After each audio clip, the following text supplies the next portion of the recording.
Alvin, ang sundalo. Credit to the author. 273 hanggang 79. Ang mga pangalan po na nandito ay galing sa mga name generator. Kaya kung meron man pagkakatulad sa mga pangalan ng totoong tao o lugar, ito ay tunay na hindi sinasadya. Ang nagliliyab na araw ay nakabitin sa kalangitan, at sumapit ang tanghali gaya ng nakatakda.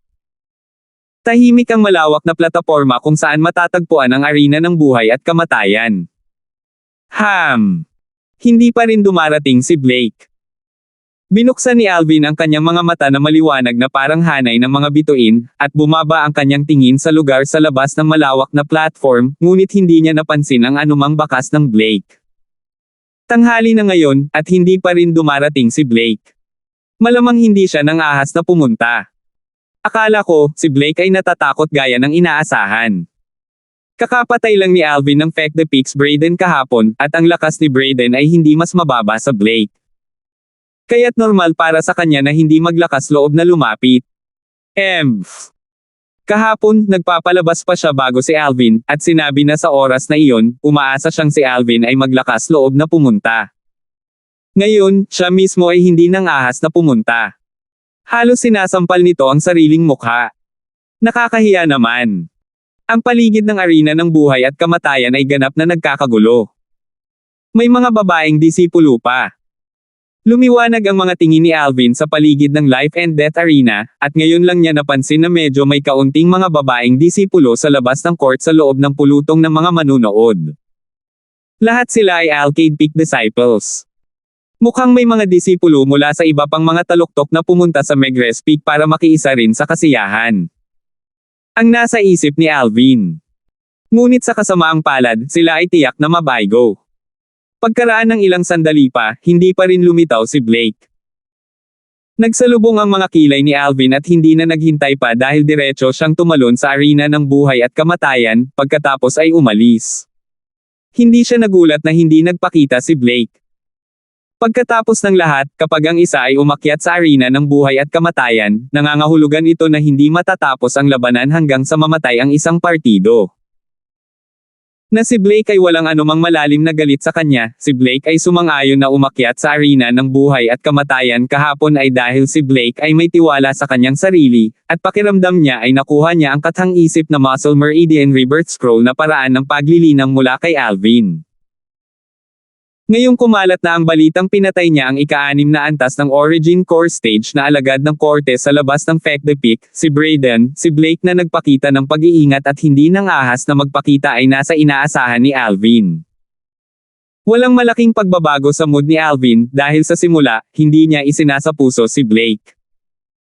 Bukod dito, malinaw kay Alvin na pagkatapos ng usapin ngayon, na si Blake ay tiyak na magiging kasumpa-sumpa, at hahatulan ng lahat ng mga disipulo ng 7-Star Sword Sect. Ang isang taong pumayag sa isang buhay at kamatayan na imbitasyon ngunit hindi nang ahas na magpakita ay walang alinlangan na duwag, at sa martial daw, magiging mahirap para sa gayong tao na magkaroon ng anumang magagandang tagumpay. Nang umalis si Alvin, narinig niya ang pagputok ng mga talakayan mula sa kanyang likuran. Walang alinlangan nilang kinundena si Blake. Sa isang maluwang na bangin, ang nagninangas na sikat ng araw ay nakakalat pababa, na naging sanhi ng lahat ng nasa loob ng bangin na tila nilagyan ng isang patong ng ginto. Elder Leon, hindi mo sinabi sa akin na kaya niyang pumatay ng mga martial artists sa ika-6 na antas ng Origin Core Stage. Ang binata na humigit kumulang 25 taong gulang na may gwapo at pinong mga tampok ay may sobrang hindi magandang tingnan ang ekspresyon, at ang kanyang anyo ay bahagyang nanginginig habang nakatingin sa nasa katanghaliang lalaki na nasa harapan niya at nagtanong sa mahinang boses. Alam niya na pagkatapos ng araw na ito, wala na siyang reputasyon na magsalita sa 7-Star Sword Sect. Siya, tiyak na magiging target ng paghamak ng lahat. Nagdulot ito ng sama ng loob at nakaramdam siya ng hinanakit sa kanyang puso. At ang lahat ng ito ay dahil sa middle-aged na lalaki na nauna sa kanya, kung hindi dahil sa middle-aged na ito, hindi naman masyadong nakakahiya ang sitwasyon niya ngayon. Blake, sa tingin mo ba, ako, si Leon, ay sadyang magdudulot ng pinsala sa iyo? Ang mukha ni Leon ay lumubog, ang malamig na ilaw ay kumikislap sa kanyang mga mata, at sila ay napuno ng mga bakas ng pagpatay na layunin. Kahit siya ay hindi niya inaasahan ang pangyayari kahapon. Na talagang nagawang pumatay ni Alvin kahit isang pang-anim na antas na Origin Core Stage na alagad sa labas ng court, ang lakas na iyon ay naging sanhi ng panginginig ng puso ng isang tao. Bigla niyang napagtanto na hindi ganoon kadali para sa kanya na makuha ang mahimalang cultivation technique na iyon sa pag-aari ni Alvin. Pasensya na Elder Leon, masyado akong nabalisa kanina. Huminga ng malalim si Blake nang makita niyang galit na galit si Leong at may intensyong pumatay pa sa kanya, at nagmamadali niyang binago ang kanyang paraan ng pagsasalita. Ngayon lang niya napagtanto na ang taong nakatayo sa harapan niya ay ang alagad ng Meg Respik sa labas ng korte, isang pag-iral sa Void Pryang stage. Ang pagnanais na patayin siya ay mas madali kaysa sa pagputol ng damo. Hindi siya nang ahas na magkaroon ng sama ng loob kay Leon. Kaya, ibinaling niya sa ibang lugar ang laman ng kanyang puot. Alvin. Pagkaalis ni Blake, ang mga mata ni Leon ay kumikislap na may kahangahangang kinang, at ang kanyang boses ay mahina at pinigilan. Alvin, hindi ko talaga akalain na ang isang binata lang na mahigit 20 taong gulang na tulad mo ay talagang nagtataglay ng napakalakas na lakas. Mukhang tama ang hula ko, ang Muscle Meridian Rebirth Scroll na nilinang ni Alvin ay may halagang hindi bababa sa 10,000 years stalactite milk. Ang pagnanasa sa puso ni Leon ay mas mahirap pigilan. Sa ganang kanya, lahat ng ito ay dahil sa Muscle Meridian Rebirth Scroll kaya nagkaroon si Alvin ng ganoong cultivation sa ganoong edad. Dahil ang lahat ng mga alagad sa labas ng korte ay walang magawa laban sa iyo. Kung gayon ay maaari lang akong personal na gumawa ng hakbang. Hindi ako naniniwala na hindi ako makakahanap ng pagkakataong patayin ka. Hanggat sinusunog ko ang bangkay upang sirain ang mga ebidensya, sinong makakaalam na ako ang pumatay sa iyo? Bamulong si Leon, at ang kanyang mga mata ay naglabas ng sukdulang kasakiman at matinding layunin ng pagpatay. Pagkatapos umalis ni Alvin sa arena ng buhay at kamatayan ng Meg Respik, hindi na siya bumalik sa Stalactite Cave, at sa halip ay pumunta ulit sa Fekda Peak para hanapin si John. John, anong plano mo para sa hinaharap? Tumingin si Alvin kay John at nagtanong sa mahinang boses. Si John ay hindi nalulumbay tulad ng dati, at puno ng sigla at sigla, hindi man lang nalungkot dahil ang isa sa kanyang mga paa ay napilayan. Isa na akong baldado ngayon, kahit na pansamantalang hindi ako paalisin ng 7-star sword sect, ngunit kapag ako ay 30 na, tiyak na hindi na ako magiging isang alagad sa loob ng korte, at mapapatalsik ng lahat. Kaya, nagpasya akong umuwi. Babalik ka ng ganito. Bagamat alam niyang matalino ang pagpili ni John, ngunit ngayon nang tingnan niya ang naputol na binti ni John, hindi napigilan ni Alvin na mapabuntong hininga.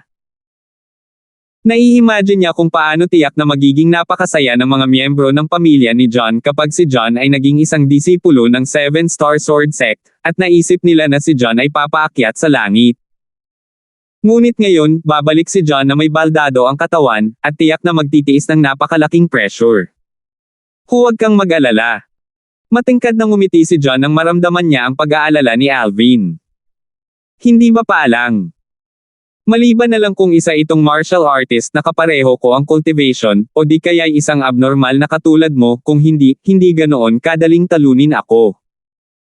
Tumango si Alvin, dahil siya ay napanatag nang makita niya si John na napaka-optimistiko.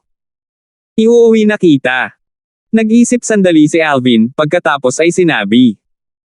Hindi na kailangan, nakapagsulat na ako ng liham pauwi kani-kanina lang, at dapat dumating na ang mga miyembro ng pamilya ko sa susunod na mga araw. Alvin, mag-cultivate ng maayos, dahil 3 buwan pa ang 7-star sword sect outer court martial competition. Sa oras na iyon, kunin ang unang pwesto para makapagyabang ako sa bahay. Nang matapos magsalita si John, tumawa siya ng buong puso, at hindi katulad ng isang taong nawala ng paa. Kahit na alam niyang ang sinabi ni John ay bahagyang biro, ngunit seryoso pa rin ang ekspresyon ni Alvin habang tumatango siya. Don't worry, I'll surely acquire first place in the outer court martial competition. Walang makakapigil sa mga yapit ko. Nang matapos siyang magsalita, kumikislap ang mga mata ni Alvin na may matatag na ningning. Ito ang pangako niya kay John. Bakit napakaseryoso mo? Huwag kang mag-alala hanggat hindi binabago ng 7-Star Sword Sect ang mga patakaran ng Outer Court Martial Competition, ang mga Outer Court Disciples na lumahok sa Outer Court Martial Competition ay nasa ika-6 na antas ng Origin Core Stage. Kaya mo pa ring patayin si Brayden na antas ng Striciples, ikaw pa rin kaya ang takot sa ibang si Core. Si John ay lubos na nagtitiwala kay Alvin. Sa makatuwid, ang unang lugar sa Outer Court Martial Competition ay isang bagay na tiyak na kukunin mo. Tumango si Alvin, pagkatapos ay sinamahan si John ng ilang sandali pa. Bago siya umalis, nag-withdraw siya ng bote ng tableta at ipinasa kay John. John, kunin mo ito. Anong medicinal pill ito? Tinanggap ni John ang bote ng tableta na may kakaibang ekspresyon. Ito ay hindi isang medicinal pill kundi isang patak ng alak. Umiling si Alvin at dahan-daang sinabi. Isang patak ng alak. Unang natigilan si John nang marinig niya si Alvin, pagkatapos ay tumawa siya habang pinapagalitan. Ang kuripot mo talaga. Paano ako umiinom ng isang patak ng alak? Binuksan ni John ang bote ng tableta habang nagsasalita siya. Kasabay ng malakas na halimuyak ng alak na lumulutang, nanginginig ang katawan ni John, at hindi siya natapos sa pagsasalita nang tumingin siya kay Alvin na may pagtatakang ekspresyon. Alvin, ano? Anong alak ito? Kanina, nang maamoy niya ang halimuyak ng alak, naramdaman ni John ang origin energy sa loob ng kanyang katawan na nanginginig, at halos pinahintulutan siyang mag-charge sa pamamagitan ng bottleneck ng ikatlong antas ng Origin Core Stage upang maabot ang ika-4 na antas ng Origin Core Stage. Kahit na hindi siya nakalusot, ngunit naramdaman ni John na kung ubusin niya itong patak ng alak sa loob ng bote ng tableta, talagang makakalusot siya kaagad. Alak ng Monkey King. Nakangiti si Alvin Light habang sinabi niya. Monkey King Wine. Natarante si John. Naunawaan ni Alvin na hindi narinig ni John ang tungkol sa Monkey King Wine, at agad na nagpaliwanag. Kung gayon narinig mo na ba ang Monkey Wine? Siyempre mayroon ako, magandang bagay iyon. Hindi kaya magkarelasyon ang Monkey Wine at Monkey King Wine. Nagningning ang mga mata ni John na bahagyang nasa sabik. Ang Monkey Wine ay isang pagkakaroon ng alamat, at nakita lamang niya ang talaan nito sa ilang mga sinaunang aklat. Di ba sabi mo kuripot ako kanina? Itong pitchel ng alak para inumin mo hanggang sa mabusog ka. Kinuha ni Alvin ang isang pitchel ng alak at ipinasa kay John. Ang halimuyak ng alak na ito. Nagningning ang tingin ni John, kahit na ang halimuyak ng alak mula sa pitchel ng alak na ito ay mas mababa kaysa sa Monkey King Wine, ngunit nagawa nitong maging sanhi ng hindi mapakali ang origin energy sa kanyang katawan. Ito ay Monkey Wine. Ngumiti si Alvin. Uminom at subukan ito. Ito ang Monkey Wine. Nanlaki ang mga mata ni John, ngunit hindi siya direktang uminom ng Monkey Wine, at sa halip ay tumingin sa bote ng tableta sa kanyang kamay. Kahit na hindi pa niya narinig ang tungkol sa Monkey King Wine, ngunit lubos niyang natitiyak na ang patak na ito ng Monkey King Wine ay talagang mas mahalaga kaysa sa pitchel na ito ng Monkey Wine. Nahulaan ni Alvin ang kanyang iniisip sa sandaling makita niya ang reaksyon ni John, at bahagyang ngumiti. John, maaari kang direktang uminom ng Monkey Wine at magtanim, at kung mapupunta ang lahat ayon sa plano, makakatulong ito sa iyo na makapasok sa ika-4 na antas ng Origin Core Stage. Para sa Monkey King Wine, itabi ito ng maayos. Alvin, huwag kang magpatalo, ano ang silbi nitong Monkey King Wine? Inilibot ni John ang kanyang mga mata habang si Alvin at naiinip na nagtanong. Ang Monkey King Wine. May katulad na medicinal effect gaya ng Void Advancement Pill, ngunit mas mabuti kaysa sa Void Advancement Pill. Ang Monkey King Wine ay walang side effect ng Void Advancement Pill. Hindi nag-aksaya ng oras si Alvin nang makita niyang naiinip si John, at direktang nagsalita. Kapag nainom ng isang tao ang Void Advancement Pill, ang isa ay hindi magkakaroon ng kapalaran sa Void Initiation Stage sa buhay na ito, at higit sa lahat ay maaaring maglinang sa ika-9 na antas ng Void Priang Stage. Samantalang ang pag-inom ng Monkey King Wine ay hindi magkakaroon ng ganitong side effect. Ano? Nang marinig niya ang sinabi ni Alvin, nagsikip ang mga mag-aaral ni John habang nanginginig ang kanyang anyo, at siya ay may mukha ng hindi maipaliwanag na pagtataka. 274. Kahit na si John ay hindi pa nakakita ng Void Advancement Pill dati, ngunit narinig niya ito. Ang Void Advancement Pill, isang mahalagang grade medicinal pill na nagbibigay daan sa isang half-step Void stage na martial artist na direktang humakbang sa Void Priang stage. At nagtataglay ng pambihirang halaga.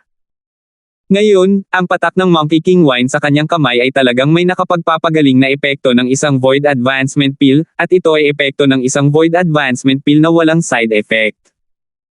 Hindi ba't nangangahulugan iyon na ang patak ng Monkey King Wine na ito ay mas mahalaga pa kaysa sa Void Advancement Pill?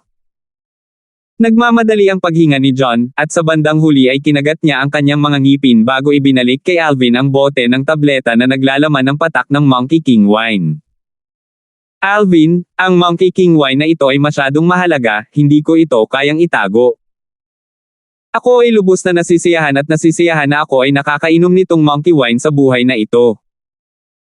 Nang matapos siyang magsalita, tumawa si John ng palihim, at may simple at tapat na ekspresyon habang nakatingin sa kabilang kamay niya na may hawak ng pitchel ng alak. Ayaw mo talaga. Tinanggap ni Alvin ang bote ng tableta, at lumitaw ang isang maliit na ngiti sa mga sulok ng kanyang bibig. Hindi. Ipinilig ni John ang kanyang ulo, at sa pagtaas ng kanyang kamay, itinapat niya sa kanyang bibig ang bumulwak ng pitchel ng alak, pagkatapos ay uminom ng Monkey Wine. Nakainom lang si John ng isang subo nang hindi mapigilan ang kanyang mga mata na bumukas ng husto, pagkatapos ay ibinaba niya ang pitchel ng alak at ipinikit ang kanyang mga mata. Naunawaan ni Alvin na si John ay nagtatanim, at nilulusaw ang nakapagpapagaling na lakas ng Monkey Wine.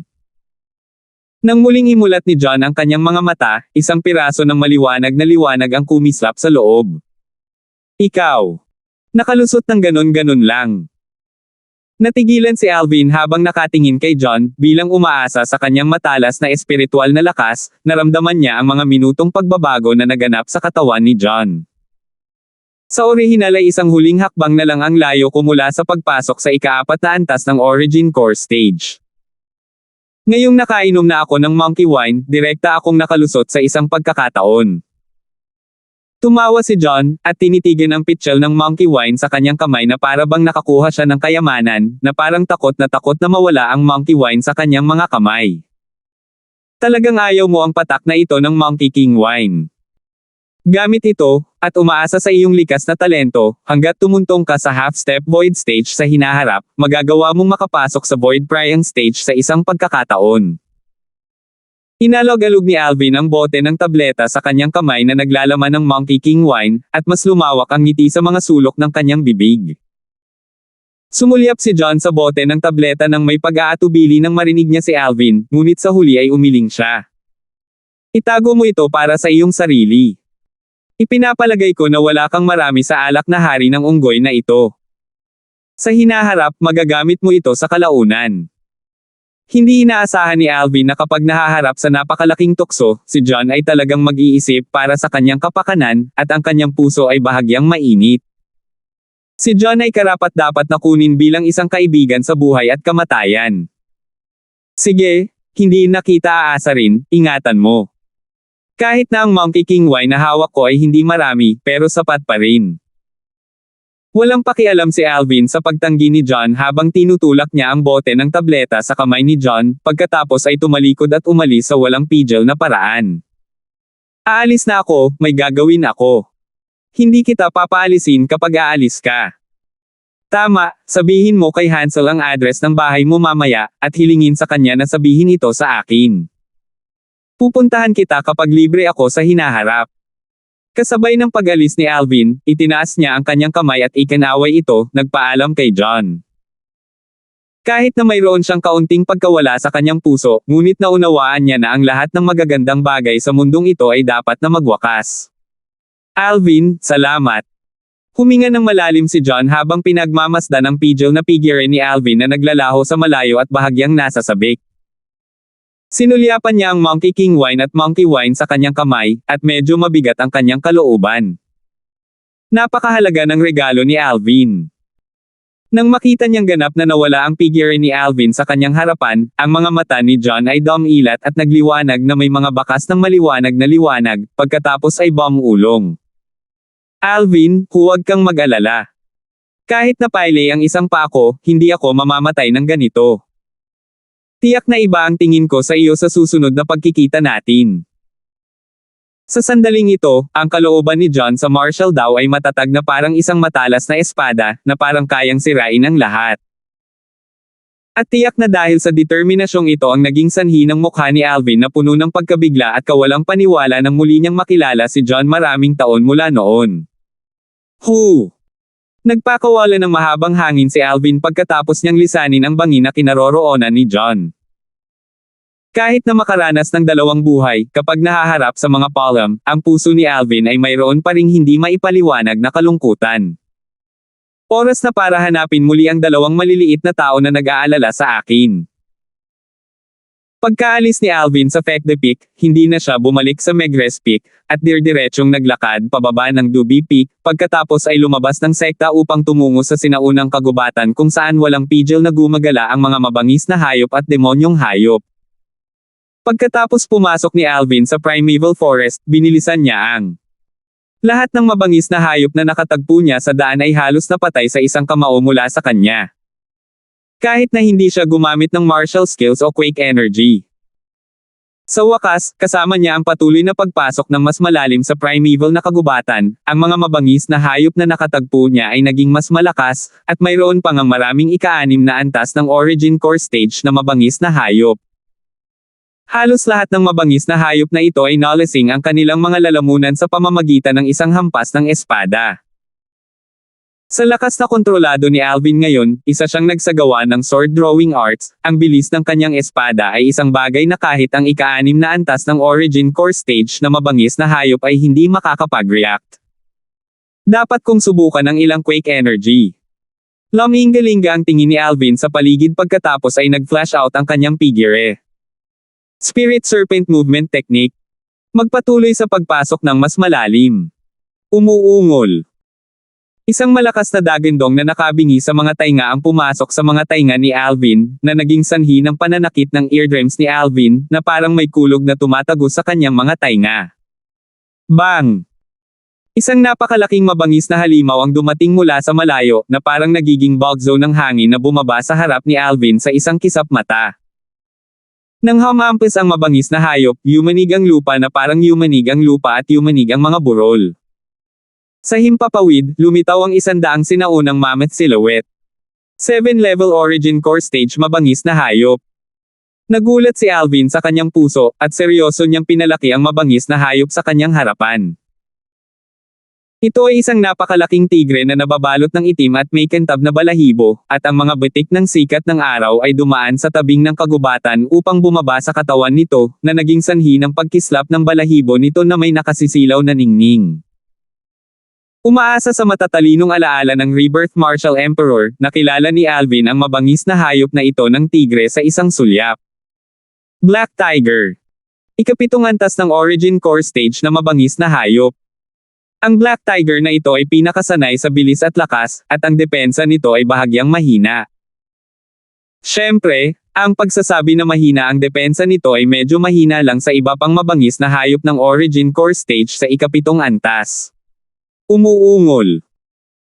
Ang madilim na kulay abo ng mga mata ng Black Tiger ay nakatitig kay Alvin, at ibinuka nito ang dagwang bibig nito upang maglabas ng nagbabantang mababang dagandong, na parang binabalaan si Alvin na umalis sa kanyang nasasakupan. Kawili-wili. Isang ngiti ang lumitaw sa mga sulok ng bibig ni Alvin, at pinalaki ng kanyang mga mata ang Black Tiger na nasa harapan niya ng may interes. Nakita ng itim na tigre si Alvin na nakangiti at naisip na si Alvin ang naghihikayat dito, pagkatapos ay umungal sa galit bago sumugod kay Alvin. Ibinuka nito ang dagwang bibig, at mabangis na kinagat siya. Ang mga pangil ng Black Tiger ay kumikislap na may matalas at nagyayelong malamig na ningning. Kung makagat si Alvin, imposibleng mabuhay siya. Sobrang bilis. Ang bilis ng Black Tiger ay umasa sa lakas ng 100 sinaunang mammoth sa kapangyarihan, at malayo ito sa isang bagay na maihahambing sa kasalukuyang bilis ni Alvin.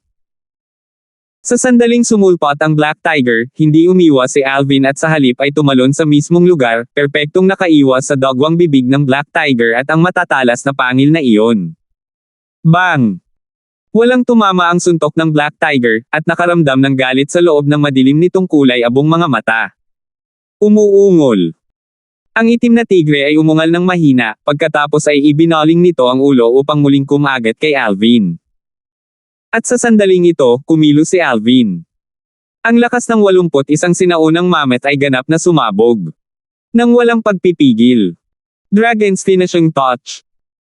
Itinuro ni Alvin ang kanyang daliri gamit ang lalim ng finishing touch ng dragon, at nagdulot ng pagsabog ng mga tunog na tumutusok sa noo ng Black Tiger. Biglang nanlamig ang tingin ni Alvin. Enerhiya ng lindol. Agad-agad, ang origin energy sa dulo ng daliri ni Alvin ay marahas na tumalon, at ang frequency ay tumaas at tumaas. Fu! Sa tulong ng quake energy, ang daliri ni Alvin ay tila naging matalas na espada na madaling tumagos sa Black Tiger sa pagitan ng mga kilay, at ang sariwang dugo ay nagkalat sa hangin habang ang kanyang daliri ay patuloy na nakaturo sa bungo ng Black Tiger. Umuungol. Ang Black Tiger ay nagpalabas ng isang kahabag-habag na mababang dagandong, pagkatapos ang napakalaking figure nito ay biglang nanginig, na gustong lumaban. Ngunit sa kasamaang palad, huli na ang kanyang pagtutol. Kasabay ng pagbaba ng daliri ni Alvin at pagturo sa bungo ng Black Tiger, ang nakakatakot na quake energy ay agad na nabasag ang bungo ng Black Tiger, at patuloy na kumalat sa mga buto sa buong katawan ng Black Tiger. Crackle crackle. Unti-unting pinipigilan ng mga tunog ng pagkabali ng mga buto sa tainga ang mababang dagandong ng Black Tiger na unti-unting nawala ng gana. Bang! Hindi nagtagal bago bumagsak ang napakalaking katawan ng Black Tiger sa lupa, at ganap na wala ng anumang palatandaan ng buhay. Biglang lumiwanag ang tingin ni Alvin habang nakatingin sa bangkay ng Black Tiger na bumagsak, at bahagyang nasa sabik. Hindi ko akalain na ang quake energy ay sumulong ng husto. Ang pagtama ng daliri na itinuro ni Alvin kanina ay umasa sa lahat ng lakas sa kanya, ang lakas ng 81 sinaunang mammoth. Samantalang ang Black Tiger sa halip ay nagtataglay ng lakas ng 100 sinaunang mammoth. Kung ikukumpara dito, ang lakas ni Alvin ay mas mababa sa buong 19 na sinaunang mammoth. Kung ito ay ang quake energy mula noon, imposibleng maapektuhan ang Black Tiger. Ngayon, sa halip ay pinatay nito ang Black Tiger tulad ng pagputol sa mga tuyong dahon.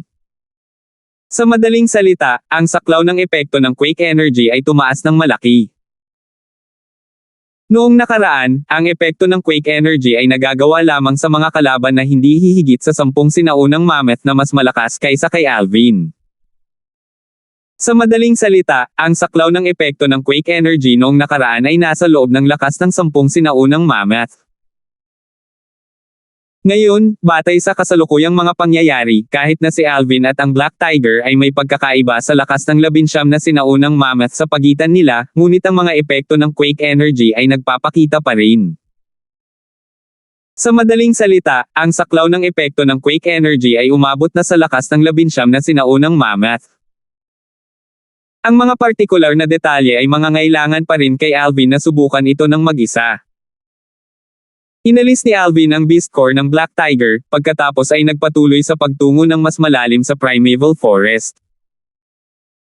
Kasunod nito, sunod-sunod niyang nakatagpo ang 3 mabangis na hayop ng origin core stage sa ika-7 antas, at ganap na sinubukan at nalaman ang saklaw ng epekto ng quake energy na kontrolado niya ngayon. Ang saklaw ng epekto ng quake energy ay nasa loob ng lakas ng 20 sinaunang mammoth sa kasalukuyan. Sa madaling salita, noong pinatay ni Alvin ang Black Tiger gamit ang quake energy noon, nagkataong nasa loob ito ng limitasyon ng saklaw ng epekto ng quake energy. Sa aking kasalukuyang lakas, at umaasa sa quake energy. Halos hindi ako magagapi sa ika-7 antas ng origin core stage at sa ibaba. Kung ang isang 7th level na origin core stage na martial artist ay hindi gumamit ng spirit weapon, o marahil ang kanilang spirit weapon ay mas mababa kaysa sa akin, kung gayon lahat sila ay hindi katugma para sa akin. Bahagyang nag-isip si Alvin at nag-isip sa kanyang puso. Siyempre, alam niya na ang mga huling pangyayari ay maaaring posible sa ibang lugar, ngunit kung sa loob ng 7-star sword sect, halos imposible ito. Halos lahat ng 7-star sword sect na mga disipulo sa ika-7 antas ng origin core stage o mas mataas ay nagtataglay ng grade 7 spirit sword. Sa mga tuntunin ng mga sandata ng espiritu, wala siyang anumang mga pakinabang. Ngayon, nang harapin niya ang ikapitong antas ng Origin Core Stage ng mga disipulo ng Seven Star Sword Sect, ito ay katulad nung hinarap niya ang Brayden ng Feck the Peak noong ang kanyang cultivation ay nasa ikaapat na antas ng Origin Core Stage. Maliban na lang kung kaya niyang pabayaan ang kanyang kalaban sa espada. Kung hindi siya gumamit ng isang inscription, magiging lubhang mahirap talunin ang kanyang kalaban. 275. Ano man ang mangyari, labis na nasisiyahan si Alvin sa kanyang kasalukuyang lakas. Kahit na sa banyagang lupain, ang pagkakaroon ng gayong mga nagawa sa kanyang edad ay maaaring ituring na hindi masama. Siyempre, maaari lamang itong ituring na hindi masama. Ayon sa mga alaala ng Rebirth Martial Emperor, ang bilang ng mga eksperto sa banyagang lupain, ay tulad ng mga ulap sa kalangitan, at ang ilang mga kapangyarihan ay nasa loob pa ng 10,000 taon. Ang mga susunod na henerasyon na itinaguyod ng mga kapangyarihang iyon ay lubos na kakilakilabot. Ang ilang mga henyo sa mga henyo ay nakapasok na sa nascent soul stage sa kasalukuyang edad ni Alvin. Siyempre, ang dahilan kung bakit mabilis na sumulong ang mga kultibasyon ng mga taong ito ay dahil taglay nila ang pinakamahusay na mapagkukunan ng paglilinang. Kahit na wala silang tulong ng mga medicinal pill na may higit sa 70% purity na pinadalisay ni Alvin, sa halip ay mayroon sila ng iba't ibang mga espiritong bunga na nakuha ng mga kapangyarihang kinabibilangan nila.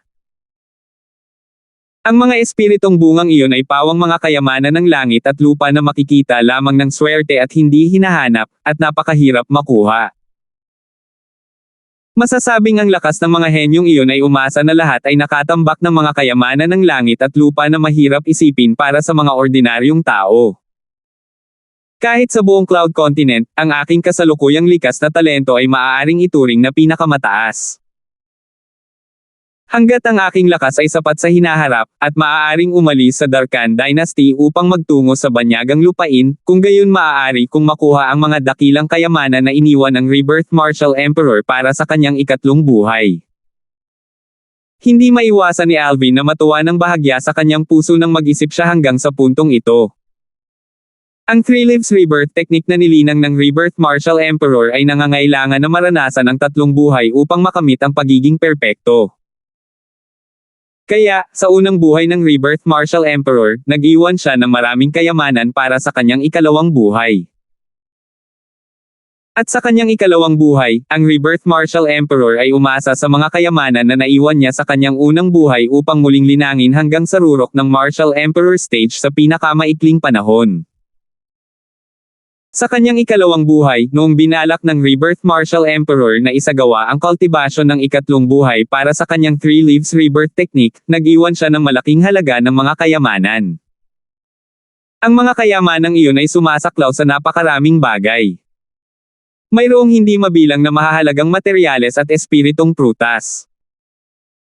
Nag-iwan pa siya ng maraming royal grade medicinal pill, royal grade spirit weapons, at kahit na mabigat na inscription na matatawag na heaven-defying, na mahirap isipin ng mga ordinaryong tao. Bukod sa mga ito, marami pang ibang bagay. Hindi mabilang na mga bagay. Ang mga kayamanang ito ay itinago lahat sa loob ng royal grade spirit weapon special ring ng Rebirth Martial Emperor. Ayon sa mga alaala ng Rebirth Martial Emperor, ang espasyo sa loob ng spatial ring na iyon ay mas malaki pa kaysa sa courtyard house na mayroon siya sa loob ng lungsod ng Imperial City ng Crimson Sky Kingdom. Walang kamalay-malay, ang paghinga ni Alvin ay naging minadali. Sa tuwing dadaan siya sa bahaging ito ng mga alaala ng Rebirth Martial Emperor, hindi niya maiwasang makaramdam ng pananabik. Dahil ang mga bagay na ito ay magiging kanya lahat sa hinaharap. Marahil hindi naisip ng Rebirth Martial Emperor na lahat ng inihanda niya para sa kanyang ikatlong buhay ay makikinabang sa akin. Dahan-dahan, pinigilan ni Alvin ang hindi mapakali na kalooban sa kanyang puso. Para sa kanya, ang mga bagay na iniwan ng Rebirth Martial Emperor ay talagang nakakagulat. Ang mga bagay na iyon ay halos lahat ng nangungunang mga bagay sa Cloud Continent. Royal Grade Medicinal Pills at Royal Grade Spirit Weapons. Ang mga bagay na ito ay isang bagay na tanging ang Rebirth Martial Emperor lang ang makapagpapadalisay sa dalawang buhay na naranasan niya. Kahit ngayon, maaaring walang Royal Grade Alchemist at Royal Grade Weapons Craftsman sa Cloud Continent. Napaisip si Alvin. Sa dalawang edad na naranasan ng Rebirth Martial Emperor, hindi banggitin ang isang Royal Grade Alchemist at Royal Grade Weapons Craftsman, wala kahit isang Quasi-Royal Grade Alchemist o Quasi-Royal Grade Weapons Craftsman. Sa ilalim ng Rebirth Martial Emperor, ang pinakamalakas na alchemist at manggagawa ng armas ay Grade 1 Alchemist lamang at Grade 1 na manggagawa ng armas. Ako, si Alvin, ay tiyak na muling tatayo sa Rebirth Martial Emperor's peak nitong mga nakaraang taon. Hindi. Malalampasan ko ang dating Rebirth Martial Emperor. Ang titig ni Alvin ay dahan-daang naging matatag, at sa kaibuturan ng kanyang puso, nangako siya ng isang resolusyon na walang sinuman at walang sinuman ang makakayanan. Ano bang iniisip ko? Sa pagbabalik sa kanyang katinoan, binawi ni Alvin ang kanyang mga iniisip na nawala. Nagtataka ako kung nasaan na ang dalawang batang iyon. Kahit na umasa ako sa isang Grade 7 na Spirit Sword at Quake Energy, magagawa kong patayin ang isang mabangis na hayop na 9th level Origin Core Stage. Tiyak na magkakaroon ng mga Nascent Soul Stage na mabangis na hayop kung dahan-dahan akong lumalim. Sa lakas ko ngayon, mahirap harapin ang Nascent Soul Stage. May plano si Alvin sa kanyang puso, lalalim lang siya ng bahagya, pagkatapos ay magsisimulang maghanap sa paligid upang makita kung mapapansin niya ang mga riles na naiwan ng dalawang maliliit na sawa. Kung tungkol sa mas malalim sa Primeval Forest, tinalikuran ni Alvin ang anumang pag-iisip na lumalim pa sa ngayon. Bagamat maaari siyang umasa sa Bone Corrosion Inscription para patayin ang Nascent Soul Stage na mabangis na hayop, ngunit ang isang Bone Corrosion Inscription ay nagkakahalaga ng ilang milyong pilak, kaya hindi niya magagamit ang Bone Corrosion Inscription para pumatay hanggang sa. Hindi man maliit ang yaman na nasa kanyang pag-aari, ngunit hindi nito nakayanan ang mga ganoong gastusin. Bukod dito, maraming pera sa kanyang spatial ring, ngunit ang mga materyales para isulat ang Bone Corrosion Inscription ay hindi marami. Sa pinakamaraming ito ay sapat na upang maglagay ng 50 o 60 Bone Corrosion Inscriptions. Dalawang maliit na tao na nag-aalala sa akin, kapag nahanap ko na kayong dalawa, tiyak na tuturuan ko kayong dalawa ng leksyon. Sa pakiramdam ng kawalan ng kakayahan, si Alvin ay nagpatuloy sa pagpasok ng mas malalim sa Primeval Forest, pagkatapos ay nagsimulang maghanap sa paligid ng Primeval Forest. Sa daan, nakatagpo siya ng maraming mabangis na hayop sa ika-9 na antas ng Origin Core Stage. Ang ika-9 na antas ng Origin Core Stage na mabangis na hayop ay may lakas na katumbas ng lakas ng 120 sinaunang mammoth. Gayunpaman, ginamit ni Alvin ang kanyang lakas ng 81 sinaunang mammoth at umasa sa pagpapalakas ng Grade 7 Spirit Sword, upang magsagawa ng mga pag-atake na nakakuha ng lakas ng mahigit 100 sinaunang mammoth. Sa pamamagitan ng pag-asa sa Quake Energy, mahirap para sa kahit isang ika-9 na antas ng Origin Core Stage na mabangis na hayop na makatiis sa isang hampas ng espada mula sa kanya. Siyempre, kapag nakatagpo siya ng ilang ika-9 na antas ng Origin Core Stage na mabangis na hayop na sanay sa bilis at pagtatago, si Alvin ay nasa sobrang nakakalungkot na estado. Hindi na kailangang sabihin, ang Primeval Forest ay napakalaki. Umikot si Alvin sa paligid ng panlabas na bahagi ng Primeval Forest, at gumugol ng 10 araw at 10 gabi. Sa loob ng 10 araw at 10 gabi, natutulog siya sa bukas sa Primeval Forest. Pagkaraan ng 10 araw, halos binaligtad ni Alvin ang buong panlabas na bahagi ng Primeval Forest, at sa huli ay hindi pa rin niya napansin ang kahit katiting na riles na iniwan ng dalawang maliliit na sawa. Kalimutan mo na ito, hihintayin ko ang dalawang maliliit na bata na iyon na bumalik ng mag-isa. Dapat silang pumasok sa panloob na lugar ng sinaunang kagubatan. Bahagyang umiling si Alvin, pagkatapos ay tumalikod at naglakad patungo sa labas ng Primeval Forest, at nilayo na bumalik sa 7-Star Sword Sect. Sa daan patungo sa pag-alis sa Primeval Forest, paminsan-minsan ay nakikita niya ang ilang mga tao na nangangaso ng mabangis na hayop, at nang makita niya ang kasuotan ng mga taong ito, silang lahat ay mga disipulo sa labas ng korte ng Seven Star Sword Sect. Sa ilang sandali, bumalik si Alvin sa Seven Star Sword Sect at dumating sa pasukan sa bundok. Pagkapasok, umakyat si Alvin sa Duby Peak. Whoosh! Isang bagzo ng malakas na hangin ang umalangaw-ngaw mula sa unahan, na naging sanhi ng pagsimangot ni Alvin na naglalakad sa landas ng bundok, at sa sandaling itinaas niya ang kanyang ulo, nakita niya ang isang figure na matulin na parang kidlat na kumikislap pababa sa bundok. Kahit na ang bilis ng taong ito ay napakabilis, ngunit nakita pa rin ni Alvin ang kanyang hitsura. Ito ay isang binata, na may bahagyang kahindik-hindik at baluktot na mga katangian, at ang kanyang pares ng mga tatsulok na mata ay naging dahilan upang magkaroon ng pamilyar na pakiramdam si Alvin. Nakita ni Alvin ang simbolo ng kasuotan ng binata, katulad ni Alvin, isa rin siyang alagad sa labas ng korte. Ngunit, nang ang alagad na ito sa labas ng korte ay tumakbo palabas, 100 sinaunang mammoth ang nabuo sa itaas niya.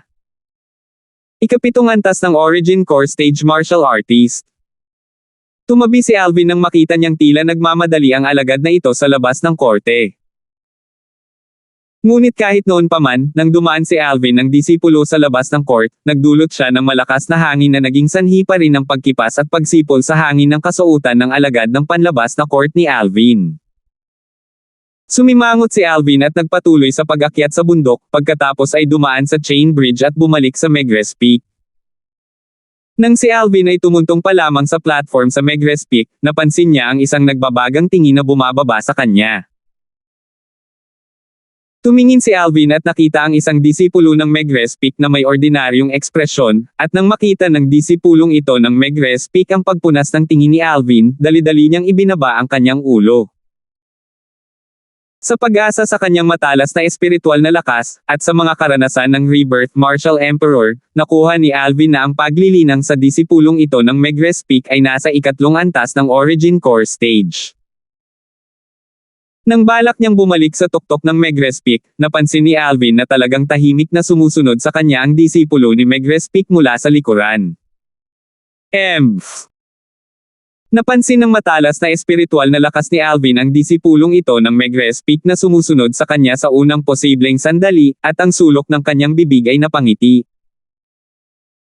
Hanggat hindi isang pag-iral sa Void Prying Stage o sa itaas ang sumusunod sa kanya, maaari siyang umasa sa kanyang matalas na espiritual na lakas at sa kanyang mga paraan ng pagsubaybay sa counter para madaling mapansin ang disipulo ng Megrez Peak.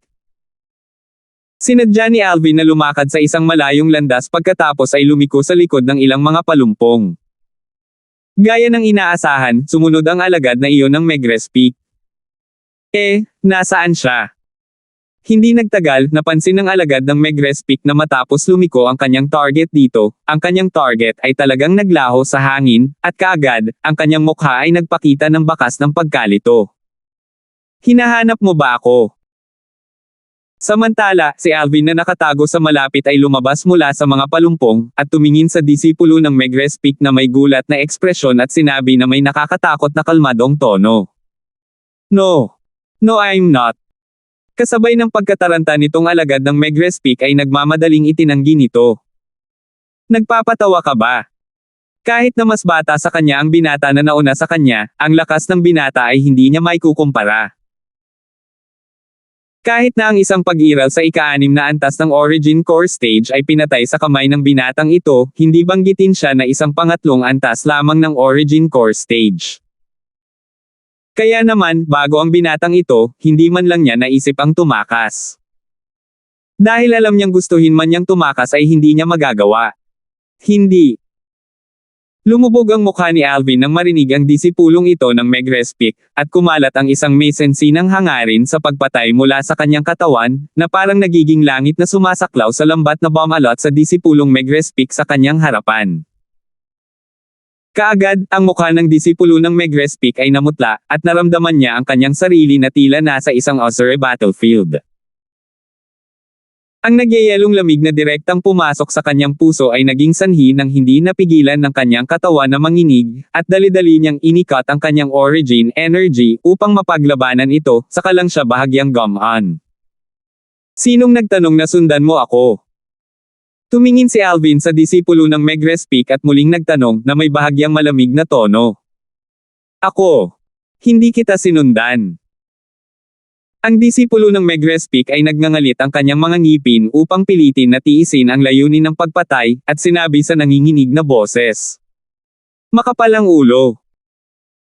Nanlamig ang tingin ni Alvin nang makita niyang ayaw magsalita ng disipulong ito ng Megrespik, at ang kanyang binti ay kumikislap na parang kidlat na naging isang string ng mga after images. Bang! Ang kanyang binti ay direktang tumama sa dibdib ng mga disipulo ng Megrespik, sinipa siyang lumipad, pagkatapos ay mabangis na bumagsak sa kalapit na mga palumpong. 276. Pagkatapos niyang sipain ng Megrespik na disipulo na lumilipad, ang katawan ni Alvin ay nag-flash out para mag-follow up. Nang gustong gumapang pataas ng disipulong ito ng Megrespik, itinaas ni Alvin ang kanyang paa pagkatapos ay marahas na tinapakan ang kanyang dibdib, at tinapakan siya pabalik sa lupa. Bang!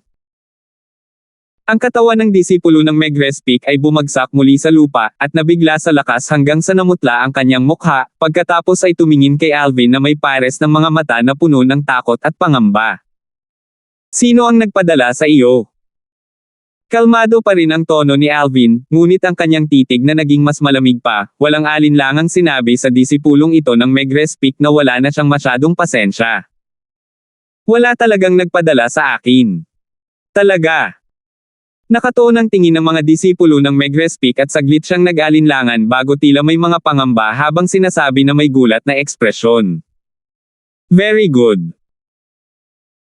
Bahagyang nanlamig ang tingin ni Alvin nang makita niya ang Megrespik na disipulo na makapal pa rin ang ulo kahit na sa ganoong oras, at sa pagtaas ng kanyang kamay, isang 3 talampakan ang haba na talam na kumikislap na may malamig na liwanag ay lumitaw mula sa manipis na hangin sa kanyang kamay. Hindi. Huwag. Ang mga mag-aaral ng Megrespik ay naghigpit nang makita niyang bumunot ng espada si Alvin, at namutla ang kanyang mukha. Bibigyan kita ng oras ng 10 paghinga upang isaalang-alang. Pagkatapos ng 10 paghinga, kung hindi ka magsasalita, pagkatapos ay papatayin kita.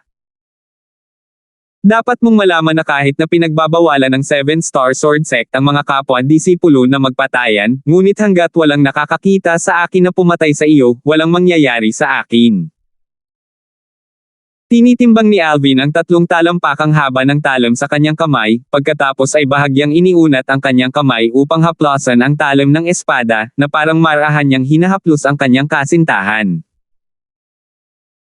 Nang ang mga salita ni Alvin na walang kahit kaititing na emosyon ay pumasok sa mga tenga ng disipulo ng Megrespik, naging sanhi ito ng pagpula ng kanyang mukha, at ang mga bakas ng takot ay naghalo sa kanyang mga mata.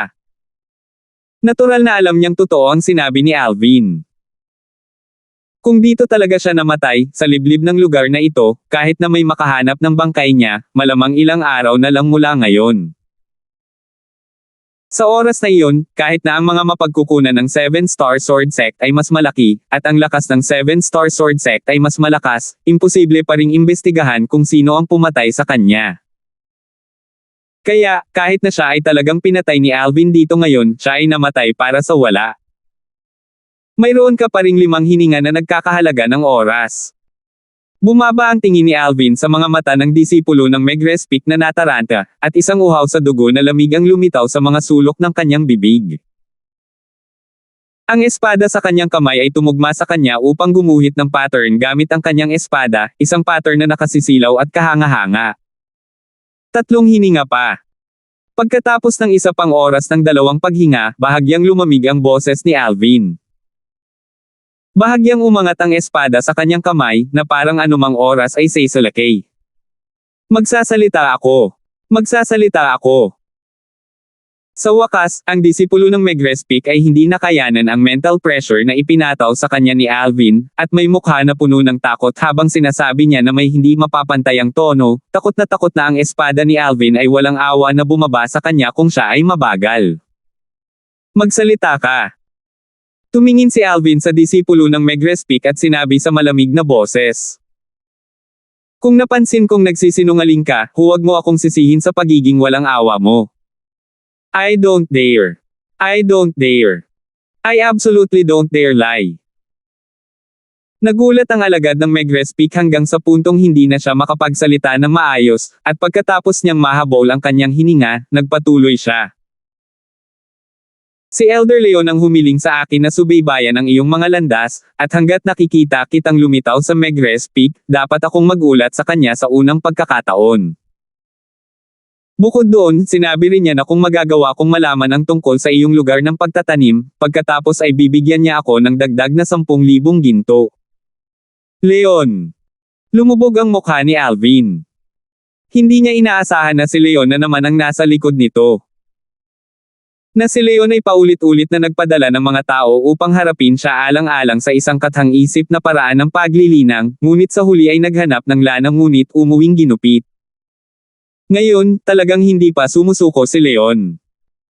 Alvin, nasabi ko na ang lahat ng gusto mong malaman, bitawan mo ako.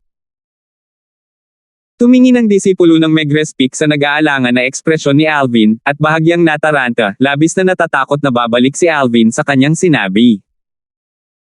Itinaas ni Alvin ang kanyang paa at winalis ang Magrespik na disipulo sa kanyang malamig at walang pakialam na tingin. Mas mabuting huwag mong sabihin kay Leon ang nangyari ngayon. Or else. Ayoko, tiyak na hindi ko gagawin. Ang alagad ng Magrespik ay time na nanumpa. Scram! Kalmado ang tono ni Alvin habang malamig at walang pakialam na sinabi niya. Oo, oo. Ang disipulo ng Magrespik ay nagmamadaling tumango, pagkatapos ay gumapang bago tumakas sa isang malungkot na kalagayan, at hindi nagtagal ay nawala siya sa harap ng mga mata ni Alvin. Matapos makita ang pag-alis ng disipulo ng Magrespik, nagpabalik-balik si Alvin sa pagitan ng maliliit na landas ng bundok, pagkatapos ay sa wakas ay umakyat sa tuktok ng bundok bago bumalik sa stalactite cave. Malamig at walang malasakit ang tingin ni Alvin habang nakakross ang paa sa stone platform. Ang Leon na iyon ay talagang hindi pa rin sumusuko sa pag-iisip na sakupin ang aking paraan ng paglilinang. Ngayong naihayag ko na ang isang lakas na kayang lipulin ang isang ika-6 na antas ng Origin Core Stage na martial artist, kahit na ang ika-6 na antas ng Origin Core Stage Outer Court Disciples ay hindi dapat manggahas na tulungan siya. Mukhang balak niya ang kanyang sarili na imbestigahan ang aking sarili. Nahulaan ni Alvin ang mga intensyon ni Leon. Kasabay nito ay may bahagyang namumuong takot sa kanyang puso. Buti na lang at may disipulong Magrespik ngayon, kung hindi niya malalaman na siya pa rin ang pinupuntirya ni Leon. Nai-imagine niya kung paano sa ilalim ng mga pangyayari na hindi siya nagbabantay kahit kaunti, kung si Leon ay lihim na susundan siya, kapag nakapasok siya sa isang lugar na walang tao, tiyak na hindi niya matatakasan ang kamatayan.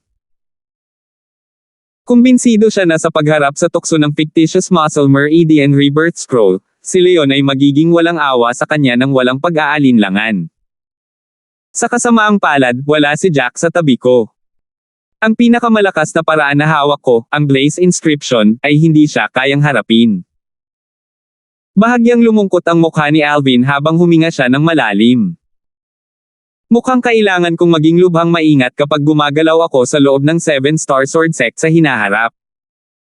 Kung hindi, kapag pinayagan ko si Leon na makahanap ng pagkakataon, mamamatay ako ng walang pag-aalinlangan.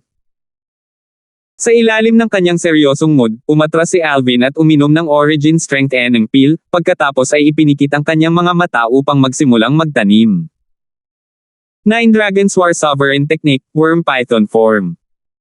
Alam na alam ni Alvin na ang tunay na paraan ng mga hari ay ang pagkakaroon ng sarili niyang lakas sa pagiging sapat na malakas. Kung isa rin siyang Void Prying Stage Martial Artist ngayon, bakit kailangan niya matakot kay Leon? Linangin. Linangin. Ang mainit na dugo sa katawan ni Alvin ay ganap na kumulo, at ang origin energy sa kanyang katawan ay marahas ding kumulo. Ang kanyang paglilinang ay sumusulong na may napakabilis na bilis. Sa ganitong bilis ng cultivation, kumbinsido siya na hindi magtatagal bago siya maayos na makakapasok sa ika-6 na antas ng Origin Core Stage. Megrez Peak, sa isang bangin na sapat na pinaliwanag ng sinag ng sikat ng araw. Ano? Nagpakita siya. Walang pakialam na tanong ni Leon habang nakatingin sa disipulo ng Megrez Peak na nagmamadaling pumasok. Oo, Elder Leon, bumalik siya mula sa Duby Peak. Nagmamadaling tumango ang alagad ng Megrez Peak. Ano? Hindi mo siya sinundan. Kung maaari mong imbestigahan ang kanyang lugar ng pagtatanim, bibigyan kita ng 10,000 ginto. Napatingin ng malalim si Leon sa disipulo ng Megrez Peak, na tila tinutokso siya. 10,000 ginto. Hindi napigilan ng disipulong Megrez Peak na magmura sa kanyang puso nang marinig niya si Leon. Para lang sa iyo 10,000 ginto, muntik na akong mawala ng buhay. Sa kabutihang palad na si Alvin ay hindi gumawa ng karagdagang aksyon, kung hindi, ako ay napatay dahil sa iyo. Gayunpaman, ang alagad ng Megrez Peak na ito ay kalmado pa rin sa ibabaw, at tumawa ng mapait. Elder Leon, gusto ko rin ang 10,000 gold mo. Pero, hindi ko siya masundan. Tumango si Leon at hindi naisip na kakaiba ito. Saganang kanya, kahit na siya ay minsang itinapon habang sinusundan si Alvin, lalo pa ang isang ikatlong antas na Origin Core Stage Outer Court na disipulo. Sigurado ka bang bumalik siya sa Megrez Peak? Kinumpirma ni Leon ang isang hakbang pa. Sigurado ako. Ang disipulo ng Megrez Peak ay nagmamadaling tumango, at sinabing patunay. You continue helping me keep eye out for him. Come report to me right if he left Megrez Peak. This is what you deserve. Tumango si Leon, pagkatapos ay itinaas ang kanyang kamay para ipasa ang 1,000 ginto sa disipulo ng Megrez Peak. Salamat Elder Leon. Ang disipulo ng Megrez Peak ay nagmamadaling nagpahayag ng kanyang pasasalamat, at hindi binanggit ni Alvin ang paghuli sa kanya. Dahil alam niya na kapag nabanggit niya ito, hindi lang niya masasaktan si Alvin, ngunit hindi rin niya makukuha ang 1,000 ginto na ito. Gawin mo ang mga bagay para sa akin sa hinaharap at hindi kita i-treto ng hindi patas. Tumango si Leon, pagkatapos ay iwinagayway ang kanyang kamay. Umalis ka na. Oo. Ang alagad ng Megrez Peak ay nagmamadaling umalis, at palihim na nagpunas ng malamig na pawis at nakahinga ng maluwag. Mayroong 2 dakilang angkan sa loob ng Black Bamboo City, at binalance nila ang isa't isa upang kontrolin ang ikatlong bahagi ng lahat ng negosyo sa loob ng Black Bamboo City. Tulad ng para sa iba pang 2 ng mga negosyo, sa halip ay kontrolado sila ng 7-Star Sword Sect. Ang Shake Clan ay isa sa 2 dakilang angkan ng Black Bamboo City. Sa labas ng Shake Clan Estate, isang figure na parang hangin ang mabilis na kumislap, nagnanais na makapasok sa Shake Clan Gate. WHO. Ang mga mukha ng 2 gwardya sa gate ng Shake Clan ay naging malungkot, at nagmamadaling hamarang sa figure. Bang! Bang! 2 malakas na tunog ang umalangaw-ngaw, at ang 2 gwardya ay sinipa na lumilipad upang kumatok sa gate. Nang sila ay tumayo sa gulat at balak na humingi ng tulong, hindi nila sinasadyang malinaw na nakita ang hitsura ng binata na may malamig na ekspresyon na nakatayo sa tarangkahan, at ang gulat at galit sa kanilang mga mukha ay nawala, na pinalitan ito ng paggalang. Pinakamatandang young master. Yumuko ang 2 gwardya at magalang na hinarap siya. Talagang may kakayahan kayong 2, kahit na nangangahas na hamarang sa young master na ito. Ang mga tampok ng binata ay baluktot at kakilakilabot, at ang kanyang tatsulok na mga mata ay nagsiwalat ng mga bakas ng isang madilim na aura. Kung narito si Alvin, tiyak na makikilala niya siya sa isang sulyap. Ang binata na ito ay ang mismong binata na sumugod na parang hangin, at nakatagpo si Alvin sa daan patungo sa Duby Peak pagkatapos bumalik sa 7-Star Sword Sect mula sa Primeval Forest. Elder Young Master, iligtas mo kami, hindi namin alam na ikaw iyon. Ang 2 gwardya ay nagmamadaling lumuhad sa sahig at humingi ng awa sa takot, puno ng pag-aalala ang kanilang mga mukha, na parabang ang binatang ito ay isang nakakatakot na halimaw. Sapat na, wala akong oras upang mag-fast tungkol dito sa 2 ngayon. Hayaan mo akong tanungin kayong 2, bumalik na ba ang batang miss? Pagkatapos kong bumalik sa 7-Star Sword Sect, hindi ko na siya nakita, at ang bangin na karaniwan niyang tinitirhan ay matagal ng bakante, maging ang Azure Stone tablet sa labas ng bangin ay nabasag na. Nang matapos siyang magsalita, napakunot ang noo ng binata, at tila nag-aalala. Sa hindi inaasahang pagkakataon, mapait ng ngiti sa mga labi ng dalawang gwardya nang marinig ang binata. May nangyari ba sa young miss? Magsalita ka. Malungkot ang mukha ng binata, at isang masamang premonition ang lumitaw sa kanyang puso. Elder young master, young miss ay. Ang kanyang dantian ay napilayan ng isang tao. Napangiti ng mapait ang isa sa mga guard habang nagsasalita. Ano? Nanginig ang katawan ng binata at nagbuga ng madilim na malamig na liwanag ang kanyang tatsulok na mata. Sino? Sino ang may gawa nito?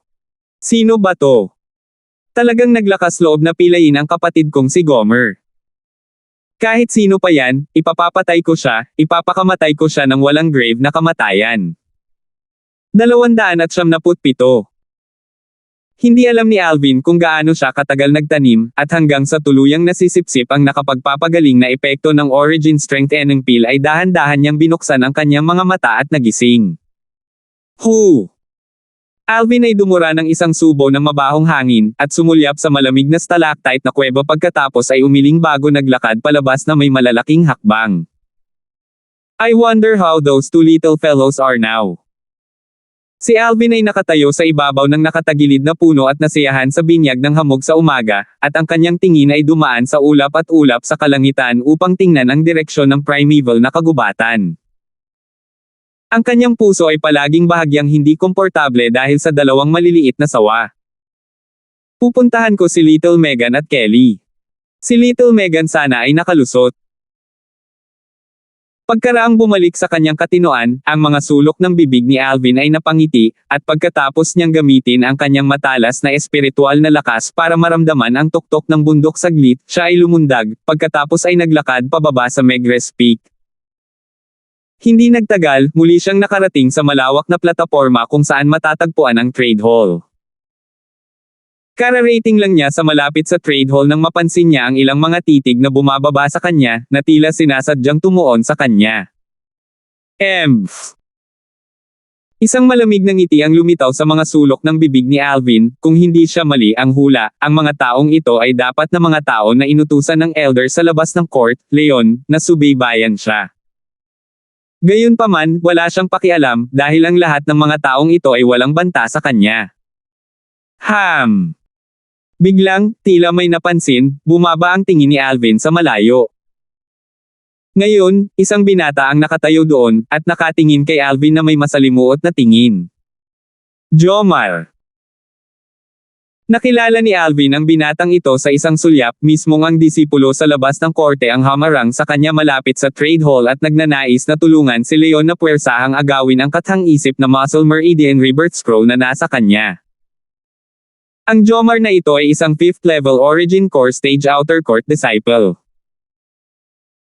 Naalala pa niya na noong panahong iyon, diretso niyang hiniling na labanan si Jomar sa arena ng buhay at kamatayan nang makaharap niya si Jomar na hamarang sa kanyang daan, at sa huli, pinili ni Jomar na umatras. Malalim na sumulyap si Alvin kay Jomar, pagkatapos ay tumalikod upang maglakad patungo sa chain bridge at umalis ng may malalaking hakbang. Mula sa simula hanggang sa wakas, wala siyang intensyon na bigyang pansin si Jomar. Tumayo si Jomar sa kinatatayuan at tinitigan si Alvin na dahan-daang lumayo, isang mapait na ngiti ang lumitaw sa mga sulok ng kanyang bibig, at ang kanyang mga binti ay parang napuno ng tingga, hindi makagalaw sa napakatagal na panahon. Mabuti na lang at hindi ako pumayag sa Life and Death Arena invitation niya noong araw na iyon. Kung hindi, mamamatay ako for sure. Sa ilang araw na ito, maraming beses na siyang nanaginip pabalik sa araw na iyon, at sa mga panaginip na iyon, napanaginipan ni Jomar ang eksena ni Alvin na nag-imbite sa kanya na lumaban sa arena ng buhay at kamatayan. Sa bawat oras, matatakot siyang gising. Pagkatapos ang kanyang katawan ay nababalot ng malamig na pawis. Nang maalala niya ang kanyang pinili noong araw na iyon, ngayon lang niya napagtanto kung gaano kabait ang kanyang pinili. Nagawa pa ni Alvin na pumatay ng ika-6 na antas na Origin Core Stage Outer Court Disciple, lalo pa siyang isang 5th level Origin Core Stage Outer Court Disciple. Naisip niya kung paano kung umakyat siya sa arena ng buhay at kamatayan kasama si Alvin noong araw na iyon, tiyak na mamamatay siya ng walang pag-aalinlangan. Masyadong nakakatakot si Alvin. Ang ilang mga disipulo ng Megrespik na nanood kay Alvin ay nagtipon-tipon. Ang Alvin na iyon ay pumunta sa Chain Bridge, sino ang susunod sa kanya? Tanong ng isa sa mga disipulo ng Megrespik sa mahinang boses. Saglit, bukod sa napapanatili ng isa sa kanila ang kanyang kalmado, ang iba pang ilang mga disipulo ng Megrespik ay lahat ay ibinaba ang kanilang mga ulo. Si Alvin ay isang pag-iral na may kakayahang pumatay ng ika-6 na antas ng Origin Core Stage Outer Court Disciple, hindi sila nang ahas na makipagsapalaran na sundan siya. Pupunta ako. Di nagtagal, ang alagad ng Megrespik na may likhang ekspresyon ay nagsalita upang mag-alok ng kanyang serbisyo. Katatapos lang ni Alvin sa Chain Bridge nang mapansin niya ang isang bontot sa likod niya. Siya na naman. Ang matalas na espiritual na lakas ni Alvin ay nagbigay daan sa kanya na mapansin ang taong ito sa unang posibleng sandali, at tiyak na ang disipulong Megrespik na sumunod sa kanya sa huling pagkakataon at natuklasan niya. Naging malamig at mabangis ang mga mata ni Alvin. Ang alagad na ito ng Megrespik ay talagang nagtatrabaho pa rin para kay Leon. Tsaka naglakas loob pa rin siyang sundan ako. Dumating si Alvin sa Duby Peak nang wala sa oras, at naglibot sa Duby Peak bago mabilis na pumasok sa isang liblib na lugar. Nang maghanda si Alvin na itago ang kanyang sarili sa malapit at nilayo na muling laruin ang parehong trick para ilabas ang disipulo ng Megrespik. Alvin, alam kong napansin mo ako. Lumakad ng ilang hakbang ang disipulo ng Megrespik, pagkatapos ay sinabi sa mahinang boses. Wala akong ibang intensyon na sundan ka. Gusto ko lang bigyan ka ng babala na si Elder Leon ay nakahanap na ng ibang tao, at gusto niyang makipagtulungan kami para subaybayan ka. Ang iba pang mga tao ay pumunta na para ipaalam kay Elder Leon. Hindi magtatagal, si Elder Leon ay pupunta sa Duby Peak, mag-ingat. Bahagyang nagulat si Alvin, pagkatapos ay tumingin sa disipulo ng Megrespik. Bakit mo ako tinutulungan? Bahagyang napahiya ang alagad ng Megrespik. Pwede mo akong patayin kahapon, pero hindi mo. Utang ko sa iyo ang buhay ko. Matalim na tiningnan ni Alvin ang disipulo ng Megrespik. Anong pangalan mo? James. Nagmamadaling sumagot ang alagad ng Megrespik, hindi siya nang ahas na maging mabagal. Whoosh! Itinaas ni Alvin ang kanyang kamay, at 10,000 ginto ang lumitaw sa kanyang kamay. James, sa palagay ko tinutulungan mo si Leon na gawin ang mga bagay para sa kapakanan ng pera. Ngayon, bibigyan kita ng 10,000 ginto. Sa hinaharap, kung gusto akong sundan ng Leon na iyon, pagkatapos ay dalhin mo siya sa isang magandang bilog sa palibot ng 7-star sword sect. Bigyan mo siya ng linya ng pag-asa, pagkatapos ay pabulaykin siyang walang dala. Habang nagsasalita siya sa puntong ito, isang bakas ng masamang ngiti ang lumitaw sa mga sulok ng bibig ni Alvin. Masayang tinanggap ni James ang 10,000 ginto, at nagmamadaling sumang-ayon. Mula nang mabawi niya ang kanyang buhay mula sa ilalim ng mga kamay ni Alvin, ang sama ng loob kay Leon ay bumangon sa kanyang puso. Ngayon, nagkaroon siya ng pagkakataon na pahirapan si Leon, at makakakuha pa siya ng napakaraming ginto, kaya natural na hindi niya palalampasan ang pagkakataon. Sana hindi mo ako biguan. O kung hindi. Ngayon, si Alvin ay katulad ng pagbibigay kay James ng isang piraso ng candy upang kainin, pagkatapos ay binigyan si James ng isang sampal, at ang kanyang tono ay puno ng nagbabantang intensyon. Huwag kang mag-alala, tiyak na gagawin kong mabuti ang bagay na ito, at hindi kita bibiguin. Si James ay nanumpa ng buong katapatan. Pumunta ka. Kinawian ni Alvin ang kanyang ulo, at umalis siya pagkaalis ni James. Sa lalong madaling panahon, nakarating siya sa Chain Bridge na patungo sa Arcade Peak, at pagkatapos ay nakarating sa Arcade Peak. Nang muling dumating si Alvin sa tirahan ni Elderby, nakita niya ang isang dalaga na may maselang at magandang hitsura. 2 beses na niyang nakilala ang babaeng ito. Sa unang pagkakataon ay bago ang pagsubok ng mga disipulo sa labas ng korte, nakita niya ang babaeng ito na sumusunod sa likod ni Elderby. Ang pangalawang pagkakataon ay sa Arcade Peak. Sa oras na iyon, sinusundan din niya si Elderby, at tila isang disipulo ni Elderby na tinatawag na Linda. Maaari siyang ituring na senior sister ni Morgan. Senior sister Linda. Bahagyang ngumiti si Alvin habang binabati ang babae. Dahil siya ay senior sister ni Little Megan, natural na siya ay kanyang senior sister din. Alvin. Isang ngiti ang lumitaw sa mukha ni Linda nang makita niya si Alvin. Pumunta ka para hanapin si junior sister, right? Oo.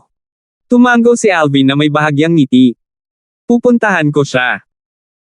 Si Linda ay tumalikod at umalis, at hindi nagtagal ay muli siyang bumalik, sa pagkakataong ito kasama ang isang dalaga na may napakagandang hitsura na matatawag na walang kapantay. Ang babae ay may mukha tulad ng isang anghel, katawan tulad ng isang demonyo, at naging sanhi ng sinumang sumulyap sa ibabaw upang hindi maiwasang maging ligaw ang kanilang mga imahinasyon, na may pagnanais na itulak siya pababa at saktan siya. Bastos. Nakita ng babae si Alvin, at lumiwanag ang kanyang matubig na magagandang mata, pagkatapos ay itinapon ang sarili kay Alvin. Naramdaman na lamang ni Alvin ang mabangong hangin na tumama sa kanyang mga butas ng ilong, at ang lambot ay pumasok sa kanyang yakap, bahagya siyang napangiti nang yakapin niya ang babaeng sumubsob sa kanya. Little Megan, halos 3 buwan na ang nakalipas mula nang magkita tayo. Bahagyang tumango si Morgan, at ibinaon ang kanyang ulo sa malakas na dibdib ni Alvin, ayaw niyang itaas ang kanyang ulo sa mahabang panahon. Iniunat ni Alvin ang kanyang kamay upang haplasan ang makinis na likod ni Morgan, at ang mga bakas ng mainit na ngiti ay lumitaw sa kanyang mukha. Napatingin si Linda kay Morgan nang may paghanga nang makita niya ang eksenang ito, tumalikod siya at umalis. Alam niya na ang sandaling ito ay pagmamayari lamang ng pares ng maliliit na magkasintahan. Nakaramdam siya ng kasiyahan para sa kanyang junior sister, na para bang ang isang babae ay nakahanap ng lalaking katulad ni Alvin sa kanilang buhay, kung gayon hindi sila mabubuhay ng walang kabuluhan. Saglit, tanging sina Alvin at Morgan na tahimik na magkayakap sa isa't isa ang nanatili sa loob ng buong malawak na bangin. Little Megan, wala si Elderby, di ba? Ang bibig ni Alvin ay nakatungo sa earlobe ni Morgan, at bahagyang hinaipan sila. Nanginginig ang maselang figure ni Morgan, at tila may napagtanto, bahagya siyang umiling. May gagawin si Master at lumabas. Nag-init ang ibabang bahagi ni Alvin nang marinig niya si Morgan, at nakahinga siya ng maluwag habang iniunat niya ang kanyang kamay upang hawakan si Morgan sa kanyang mga braso, pagkatapos ay diretsyong sumugod sa kahoy na bahay na tinutuluyan ni Morgan. Ang binata at babae na matagal nang hindi nagkita, inangkin ang isa't isa sa kanilang pusong nilalaman. Matapos huminto ang bagyo, niyakap ni Alvin si Morgan na may kasiyahang ekspresyon at humiga sa kanyang balikat. Little Megan, nang ako ay dumating sa huling pagkakataon, sinabi ni Elderby na nasa kritikal na yugto ka ng paglusob. Mukhang nasira ka. Ang malaanghel na mukha ni Morgan na may mukha na puno ng kaligayahan ay namumula ngayon, at bahagya siyang tumango. Oo, nasira ko na. Nakita mo ba si Kelly kanina? Naisip ni Alvin ang maislan at nakakaantig na babae na laging nasa tabi niya, at ang kanyang boses ay banayad na parang tubig. Sinundan ni Little Sister Kelly ang Peakmaster at naglakbay sa isang malayong paglalakbay. Pumunta siya upang hanapin ako, at pareho kaming pumunta sa Megrez Peak, ngunit walang alagad ng Megrez Peak ang nakakaalam kung saan ka nakatira. Kaya, umalis siya dala ang kanyang pagkabigo. Iniabot ni Morgan ang kanyang malajade na kamay at inilagay ang kanyang payat at makinis na daliri sa dibdib ni Alvin, pagkatapos ay bahagyang ginalaw ang kanyang daliri. Tumango si Alvin. Nasa tabi ni Kelly ang proteksyon ng Arcade Peak's Peakmaster, kaya hindi siya nag-alala sa kaligtasan ni Kelly. Nagtataka si Morgan kay Alvin. Scoundrel, saan ka ba talaga nakatira? Ako at si Kelly ay nagtanong ng 10 ng mga alagad ng Megrez Peak, ngunit talagang hindi isang solong tao na nakakaalam kung saan ka karaniwang manatili. Umiling si Alvin at ngumiti. Not to mention Megres Peak disciples, kahit ang Peak Master of Megres Peak or the Sect Master of the Seven Star Sword Sect, imposibleng malaman nila ang lugar na tinutuluyan ko. May pagkamausisa ang magandang mukha ni Morgan nang marinig niya si Alvin. Si Alvin ay natural na walang itinago kay Morgan, at dahan-daang nagsalita tungkol sa usapin ng pagtuklas sa Stalactite Cave noong araw na iyon. Kaya pala doon nanggaling ang 10,000 year stalactite milk na binigay mo sa akin at ni Little Sister Kelly. Scoundrel, ang swerte mo talaga, tama. Kahit ganyang lugar ay mahahanap mo. Kung ang mga nakatataas sa 7-star sword sect ay malalaman ang bagay na ito, hindi ba sila magagalit hanggang mamatay sa iyo? Hindi napigilan ni Morgan na bumaantong hininga ng may damdamin, at nang matapos siya, ang kanyang walang katulad na magandang mukha ay may bahagyang ngiti.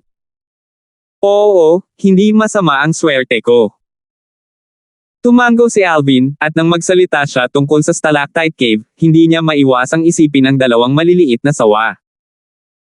Iniisip niya kung nasaan sila ngayon, at kung ano ang kanilang ginagawa. 278.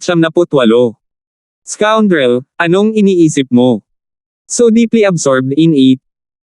Napansin ni Morgan ang hindi natural na ekspresyon ni Alvin at nagtanong siya ng may pagtataka.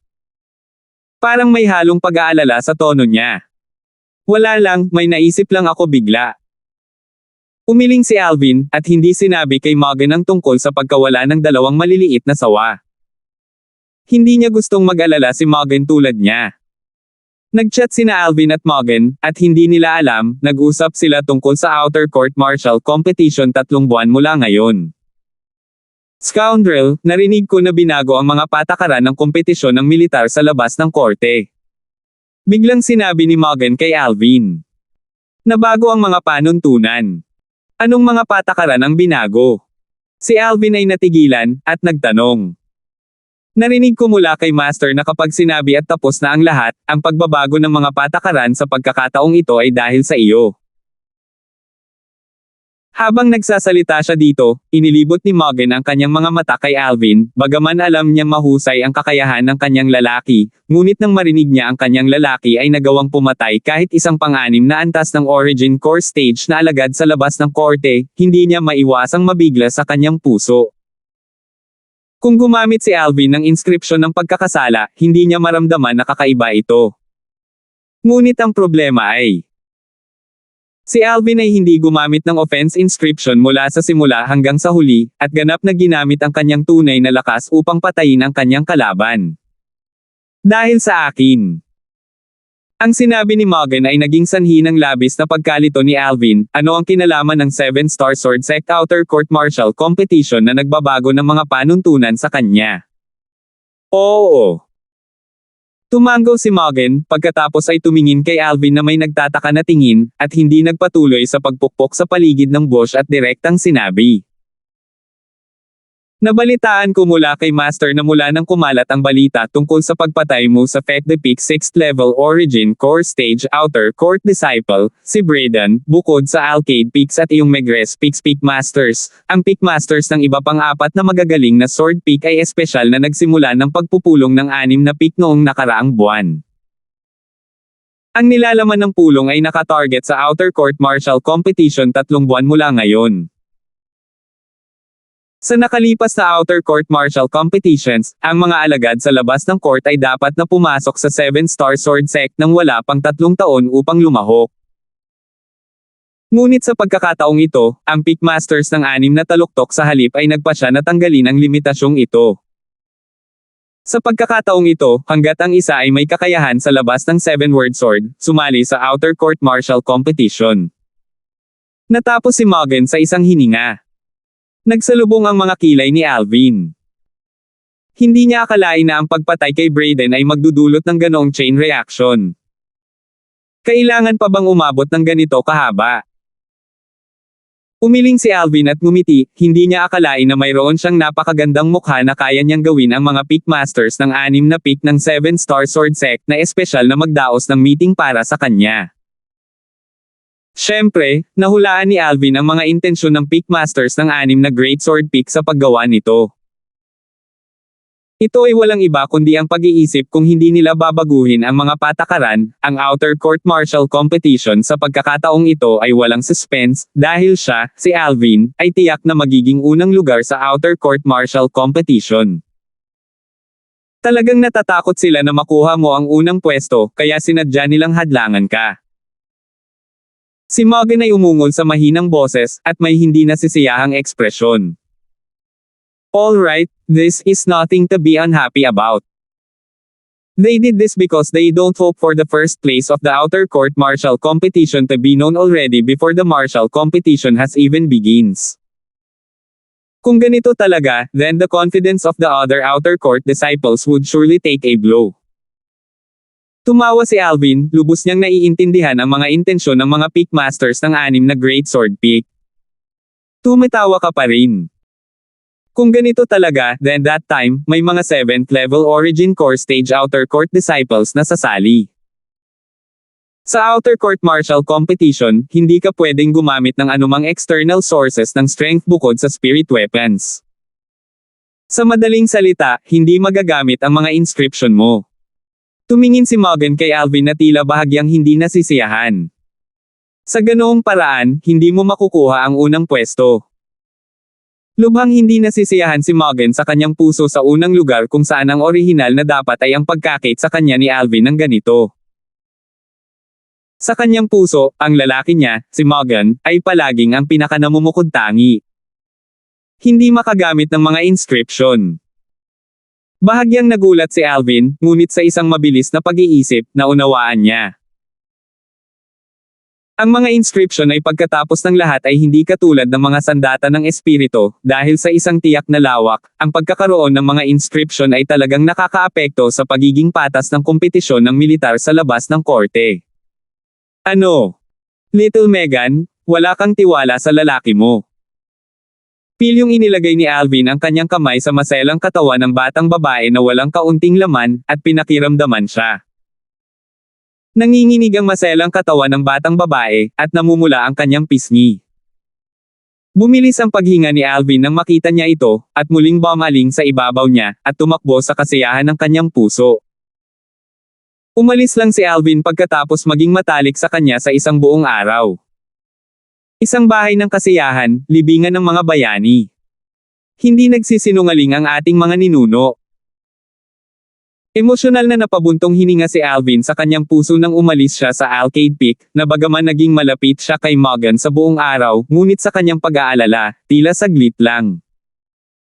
Umiling si Alvin at bahagyang lumiwanag ang kanyang isip, pagkatapos ay humakbang siya sa chain bridge upang bumalik sa pangunahing tuktok, Duby Peak.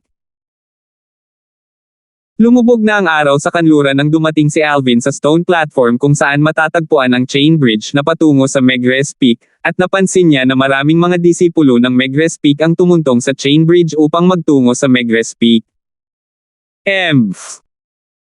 Isang malamig na ungol ang umalangaw-ngaw sa malapit, tumalikod si Alvin upang tumingin, at ngayon lang niya napansin ang elder sa labas ng korte ng Megrez Peak, si Leon, sa stone platform, na nakatingin sa kanya ng malungkot na ekspresyon. Samantala, napansin din ni Alvin si James na nakatayo sa malapit, at komendat sa kanya. Napangisi si Alvin sa kanyang puso.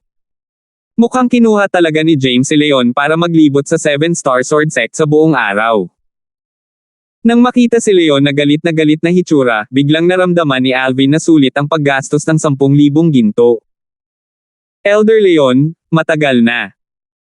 Si Alvin ay nakatayo sa batis ng mga tao na walang tigil na dumadaloy, at tumingin kay Leon habang binabati siya nito ng may banayad ng ngiti, na parang binabati niya ang isang matandang kaibigan.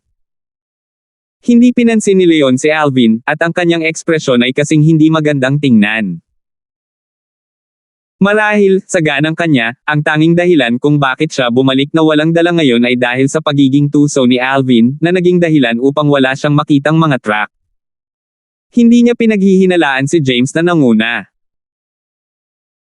Nagkibit balikat si Alvin nang makita niyang walang pansin si Leon sa pagtugon sa kanya, at ang mga sulok ng kanyang bibig ay kumarba sa isang nakakaakit na ngiti habang matalim niyang sinulyapan si Leon bago humakbang papunta sa chain bridge at tumungo sa Megrez Peak.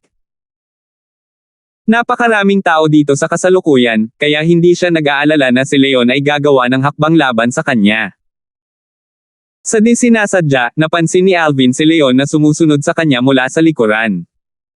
Hindi niya pinansin. Sa pag-asa sa kanyang counter-tracking method, magiging napakadali kung gusto niyang takasan ang pagtugis ni Leon. Matapos bumalik si Alvin sa Megrez Peak, nag-ikot siya ng ilang bilog sa trade hall na dinaanan ng mga agos ng mga tao, at matagumpay na naitapon si Leon, pagkatapos ay nagyabang pabalik sa tuktok ng Megrez Peak at bumalik sa Stalactite Cave. Sa loob ng trade hall. Matapos mapansin ang mga landas ni Alvin na naglalaho at naghahanap ng isa pang kalahating oras na walang nakuha, ang mukha ni Leon ay walang katulad na madilim. Alvin, hahanap ako ng pagkakataon sooner or later. Maghintay ka lang. Ang kanyang paghihintay, ay isang buong 3 buwan na paghihintay. Alieth Peak. Sa Chain Bridge, isang binata na may madilim na ekspresyon ang mabilis na naglakad papunta sa platform ng Alieth Peak. Ang binatang ito ay may napaka-espesyal na anyo, ang kanyang mga katangian ay baluktot at kahindek-hindek, at ang kanyang pares ng tatsulok na mga mata ay tila laging kumikislap na may madilim na ningning. Nakatayo siya roon at ang buong katauhan niya ay parang isang makamandag na ahas na naghihintay ng pagkakataong lumunin ang isa. Gayunpaman, nang malagpasan sila ng binata, lahat ng mga grupo ng mga alagad ng Alieth Peak ay magalang na bumati sa kanya. Senior Brother Gomer. Senior Brother Gomer. Senior Brother Gomer. Kasabay ng pagsalubong sa kanya ng mga alagad na ito ng Alieth Peak, ang mga ekspresyon ng paggalang at takot ay lumitaw sa kanilang mga mukha. Malinaw sa kanilang mga puso na ang binatang ito na may hitsura na hindi matitiis sa mata, ay isang pag-iral na may napakalakas na lakas. Isa rin siyang sikat na tao sa kanilang Alieth Peak, at maging ang alagad na kinikilala ng karamihan ng mga disipulo bilang numero 1 disipulo sa panlabas na korte ng 7-Star Sword Sect. Gomer. Parang medyo hindi magandang tingnan ang ekspresyon ni Senior Brother Gomer. Hindi ba't laging ganito ang ekspresyon niya? Wala akong nakikitang pagkakaiba. Take a careful look again. Tsaka, tingin sa mga mata niya, hindi ba't may halong galit sa loob? I wonder kung sino ang nanakit sa kanya. Ganun talaga. 2 disipulo ng Alieth Peak ang nakatayo sa gilid at tumingin kay Gomer na naglalakad papunta sa Alieth Peak mula sa malayo habang nagbubulungan sila sa talakayan. Gomer. Sa labas ng Alieth Peak Trade Hall, isang figure ang lumakad na parang hangin, at dumating malapit sa Chain Bridge sa isang kisap mata upang tumayo sa harap ni Gomer. Ito ay isang matatag na nasa katanghaliang gulang na lalaki na may makapal na pangangatawan, at ang kanyang mga mata ay nagniningning ng sigla. Kuya Orville. Ibinaba ni Gomer ang kanyang mayabang na ulo sa harap ng matipunong lalaking nasa katanghaliang gulang na ito. Gomer, may gusto akong sabihin sa iyo. Ang kompetisyon sa militar sa labas ng korte 3 buwan mula ngayon ay hindi nagpapataw ng paghihigpit na payagan lamang ang mga alagad sa labas ng korte na pumasok sa 7-Star Sword Sect nang wala pang 3 taon na lumahok. Hanggat ang isa ay isang alagad sa labas ng korte, ang isa ay maaaring lumahok. Maaari ka ring sumali. Napangiti si Orville, ang outer court elder ng Alieth Peak habang sinabi niya kay Gomer. Sa pagkakataong ito, aasa na ang Alieth Peak ko.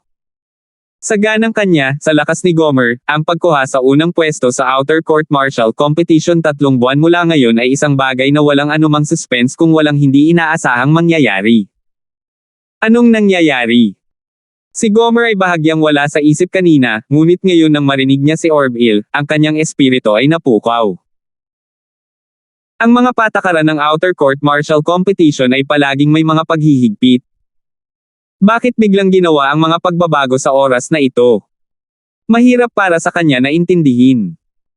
Kailangan itong sabihin simula sa isang alagad sa labas ng korte ng Megrez Peak. Nang magsalita si Orville dito, bakas ng inggit ang sumilay sa kanyang mga mata. 3 buwan na ang nakalilipas, lumitaw ang isang itim na kabayo sa batch ng mga bagong alagad sa labas ng korte na kinuha ng ating 7-Star Sword Sect.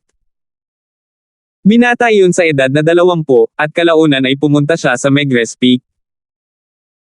Matagal na siyang hindi nakarating sa Megres Peak nang pumatay siya ng dalawang 4th level Origin Core Stage Outer Court Disciples sa Megres Peak's Life and Death Arena. Ang dalawang Outer Court Disciples ay parehong Megres Peak Disciples. Pareho silang nagsanib na puwersa para harapin ang binatang iyon, ngunit ang resulta ay pinatay sila ng binata sa isang solong galaw. Ang likas na talento ng binata na ito ay nakakagulat. Ang swerte ng Megres Peak ay talagang maganda, talagang nakakakuha ng isang napakapangit na alagad sa labas ng korte. Gomer, anong meron? Bakit ang pangit tingnan mo? Matagal na nagsalita si Orville, at sa huli ay napansin niyang biglang lumubog ang mukha ni Gomer. Ang orihinal na baluktot at kasuklam-suklam na mga katangian ni Gomer ngayon ay tila ganap na nagkasalikop. Ito ay tumingin lubhang nakakatakot. Elder Orville, sinabi mo na pumasok ang binata sa 7-star sword sect 3 buwan na ang nakakaraan. Sa wakas, nagsalita si Gomer gamit ang boses na may halong lamig sa loob. 279. Oo, anong meron? Napansin ni Orville na nawala ang ekspresyon ni Gomer, at bahagyang nagtanong. Around 20, at pumatay ng dalawang 4th level Origin Core Stage Disciples. Kumusta ang kanyang cultivation? Huminga ng malalim si Gomer at nagtanong. Mukhang nasa ika-5 antas ng Origin Core Stage. Napabuntong hininga si Orville. Hindi lang dalawang 4th level Origin Core Stage Outer Court Disciples ang napatay niya. Kahit isang 6th level Origin Core Stage na disipulo ng Fek the Peak ay pinatay niya. Ano? Naghihigpit ang mga mag-aaral ng Gomer at may nagtatakang ekspresyon. Elder Orville, hindi mo ba sinabi na siya ay nasa ika-5 antas lamang ng Origin Core Stage? Siya ay nasa ika-5 antas ng Origin Core Stage, ngunit nakapatay nga siya ng ika-6 na antas ng Origin Core Stage Outer Court Disciple. Dapat ay narinig mo na ang ika-6 na antas na Origin Core Stage Outer Court na disipulo, ito ay ang Fek the Peak's Braden. Dahan daw ang sinabi ni Orville, kahit ngayon nang banggitin niya ang bagay na ito, hindi napigilan ang kanyang puso na lumundag. Naramdaman pa niya na baka nananaginip siya. Braden. Natural na narinig ni Gomer ang tungkol kay Braden, at alam niya na si Braden ay maaaring ituring na namumukod tangi sa mga disipulo sa labas ng Fek the Peak. Bukod dito, malapit na siyang makapasok sa ika-7 antas ng Origin Core Stage. At magiging isang 7-star sword sect na disipulo sa loob ng korte maaga o huli. Hindi kaya gumamit ng spirit sword si Braden. Samantalang ang ika-5 antas ng Origin Core Stage Outer Court na disipulo ay gumamit ng spirit sword. Tanong ni Gomer sa mahinang boses, mahirap para sa kanya na isipin na kung hindi ganito, paano magagawa ng 5th level Origin Core Stage Martial Artist na pumatay ng 6th level Origin Core Stage Martial Artist? Hindi. Gumamit si Braden ng grade 7 na spirit sword, at lumaban ng buong lakas. Para sa ika-5 antas na Origin Core Stage Outer Court Disciple, gumamit din siya ng grade 7 spirit sword. Di umano, ang pagkakaiba ng lakas sa pagitan nilang dalawa ay napakalaki sa labanang iyon, isang pagkakaiba ng lakas na mahigit 10 sinaunang mammoth. Ngunit sa kritikal na sandali, ang ika-5 antas ng Origin Core Stage Outer Court Disciple ay binasag ang mga buto ng buong katawan ni Braden sa isang atake ng daliri. I wonder kung anong martial skill ang ginamit niya. Habang nagsasalita siya dito, si Orville, ang pag-iral na ito sa Void Prying Stage ay hindi maiwasang makaramdam ng lamig sa kanyang gulugod. Sa ganang kanya, masyadong kakaiba ang ika-5 antas na Origin Core Stage Outer Court na disipulo ng Megres Peak. Maaaring gumamit siya ng nakakasakit na inscription para patayin si Braden. Sumimangot si Gomer at bahagyang hindi naglakas loob na paniwalaan ito. Ang isang martial skill lang ay napakalalaban ng langit. Kahit na ito ay isang Earth rank martial skill, hindi pa rin ito masyadong langit-defying, diba? Bukod dito, maliban kung ito ay isang Void Prying Stage na martial artist na nakaintindi ng force, kung hindi, ito ay lubos na imposible na linangin ang Earth rank martial skills. Tulad ng para sa Heaven rank martial skills ng alamat, ang mga kinakailangang kondisyon ay mas malupit pa. Kaya, ang martial skills na nagawa ng isang origin core stage martial artist ay higit sa isang profound rank martial skill. Ngunit magkakaroon ba ng kakaiba at nakakatakot na martial skill sa mga mataas na grade na profound rank martial skills? Lubhang nagdududa siya sa kanyang puso. Talagang hindi. Umiling si Orville. Pagkatapos ng insidente, ilang elders sa labas ng Fek the Peak ang nag-inspection sa bangkay ni Brayden, at kinumpirma na ang mga pinsala ni Brayden ay talagang hindi dulot ng mga nakakasakit na inscription. Ang mga buto ng katawan ng Brayden na iyon ay ganap na nabasag ng origin energy. Mahirap isipin kung anong martial skill iyon. Around 20, kahit na makapatay ng ika-6 na antas ng origin core stage martial artist.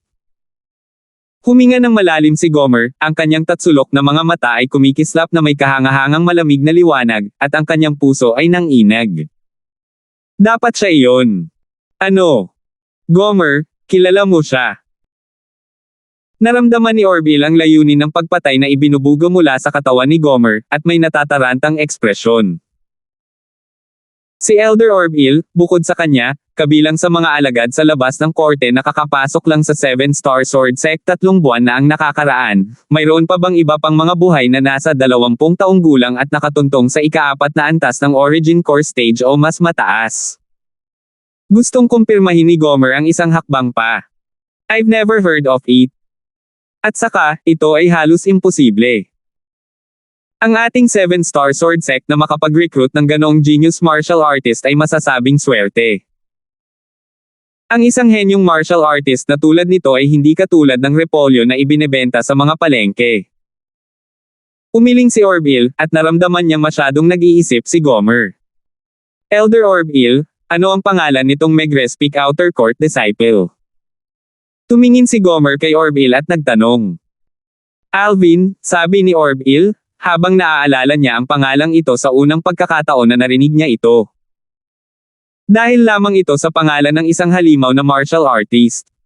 Salamat Elder Orville. Tumango si Gomer kay Orville, pagkatapos ay tumalikod at umalis, muling humakbang papunta sa Chain Bridge, patungo sa Duby Peak. Bakit medyo kakaiba ang nararamdaman ni Gomer pagkabalik niya mula sa kanyang paglalakbay para magsanay at magkaroon ng karanasan? Napatingin si Orville sa figure ni Gomer na nawala sa malayo, at nakasimangot. Siya na. Tiyak na siya iyon.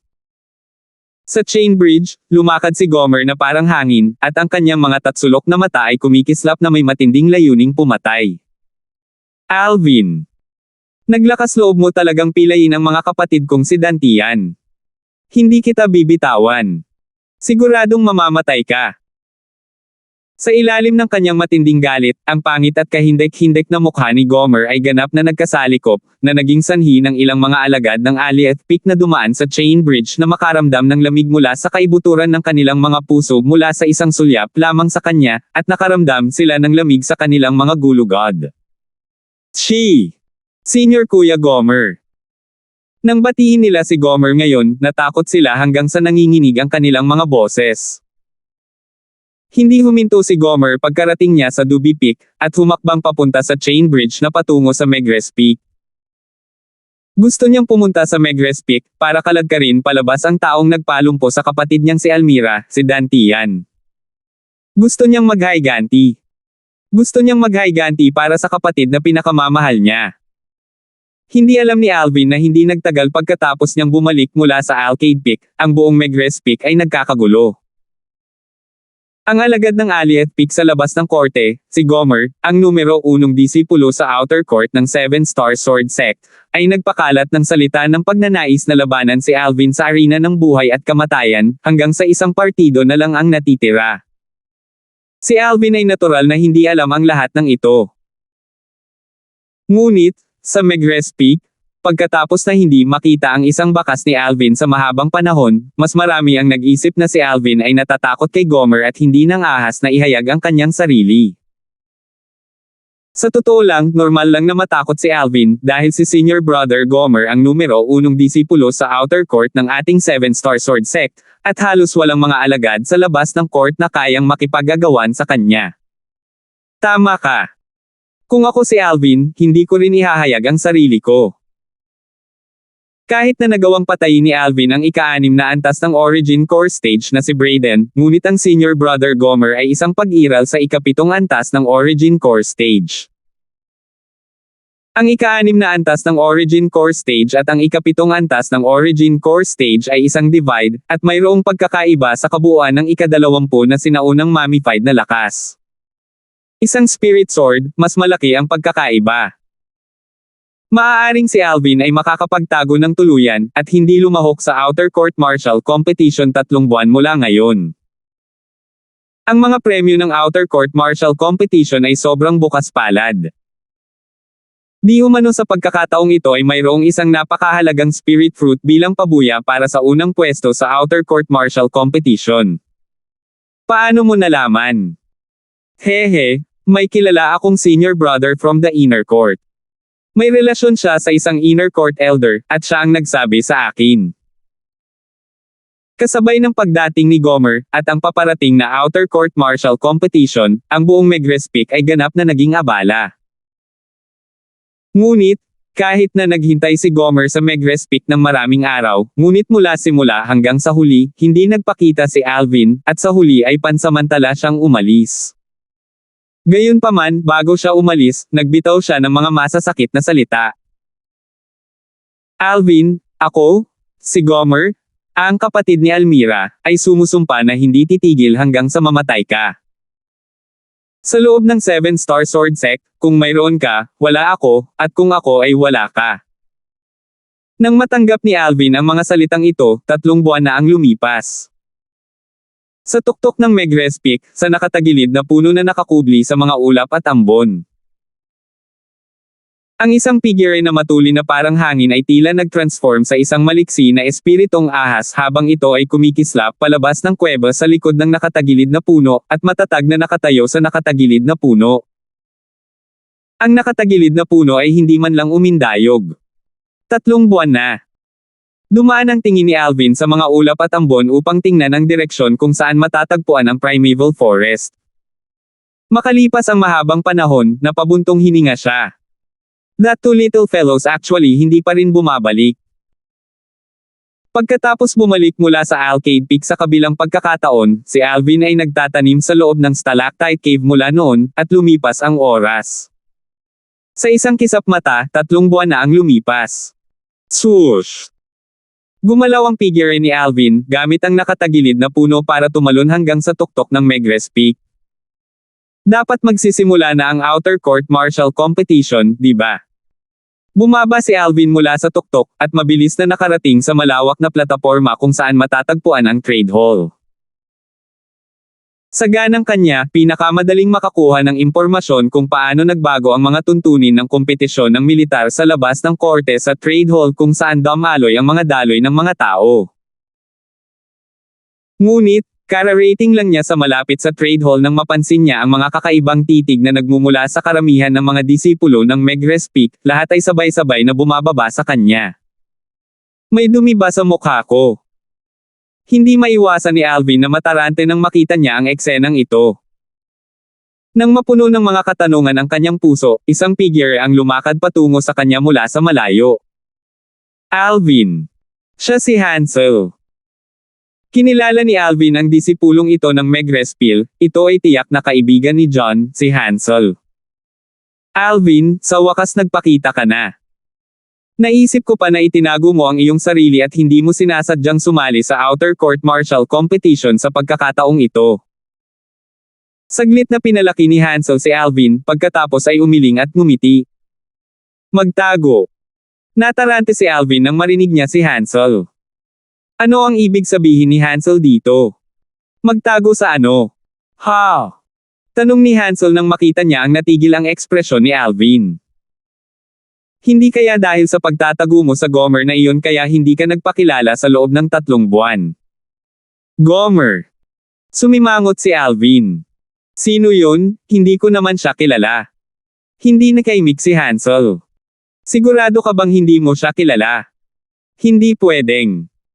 Kung hindi mo siya kilala, bakit siya nagpakalat na gusto kanyang yayain na lumaban sa arena ng buhay at kamatayan?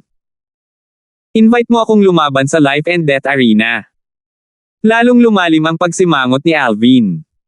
Bahagyang lumubog ang kanyang puso. Ito ba ay isang bagay na ginawa ng elder sa labas ng korte, si Leon? Eksakto, siya ay dumating 3 buwan na ang nakalilipas, at kahit na nanatili sa aming Megrez Peak sa loob ng ilang oras. Sa huli ay umalis siya pagkatapos na maghintay para sa iyong pagdating. After that, sunod-sunod na ulit siyang dumating, at hindi ka pa rin dumarating. Akala namin lahat na hindi ka nagpakita dahil nagtatago ka sa kanya. Tumanggaw si Hansel, saka dahan-dahang sinabi. Teka. Sabi mo kanina na dumating siya. Hindi siya taga Megrez Peak natin. Naunawaan ni Alvin ang ilang mga pahiwatig mula sa mga salita ni Hansel. Hindi kaya isa siyang disipulo sa loob ng korte na natagpuan ni Leon. Alvin, hindi mo pa talaga siya narinig. Siya si Gomer. Medyo kakaiba ang tingin ni Hansel, at naramdaman niya na si Alvin ay pumasok sa 7-star sword sect sa loob ng halos kalahating taon sa anumang kaso, ngunit sa totoo lang ay hindi niya narinig ang numero 1 disipulo sa outer court ng 7-star sword sect, si Gomer. Ito ay tunay na hindi maisip. Salamat po at sinamahan ninyo ako, ingat lagi mga master.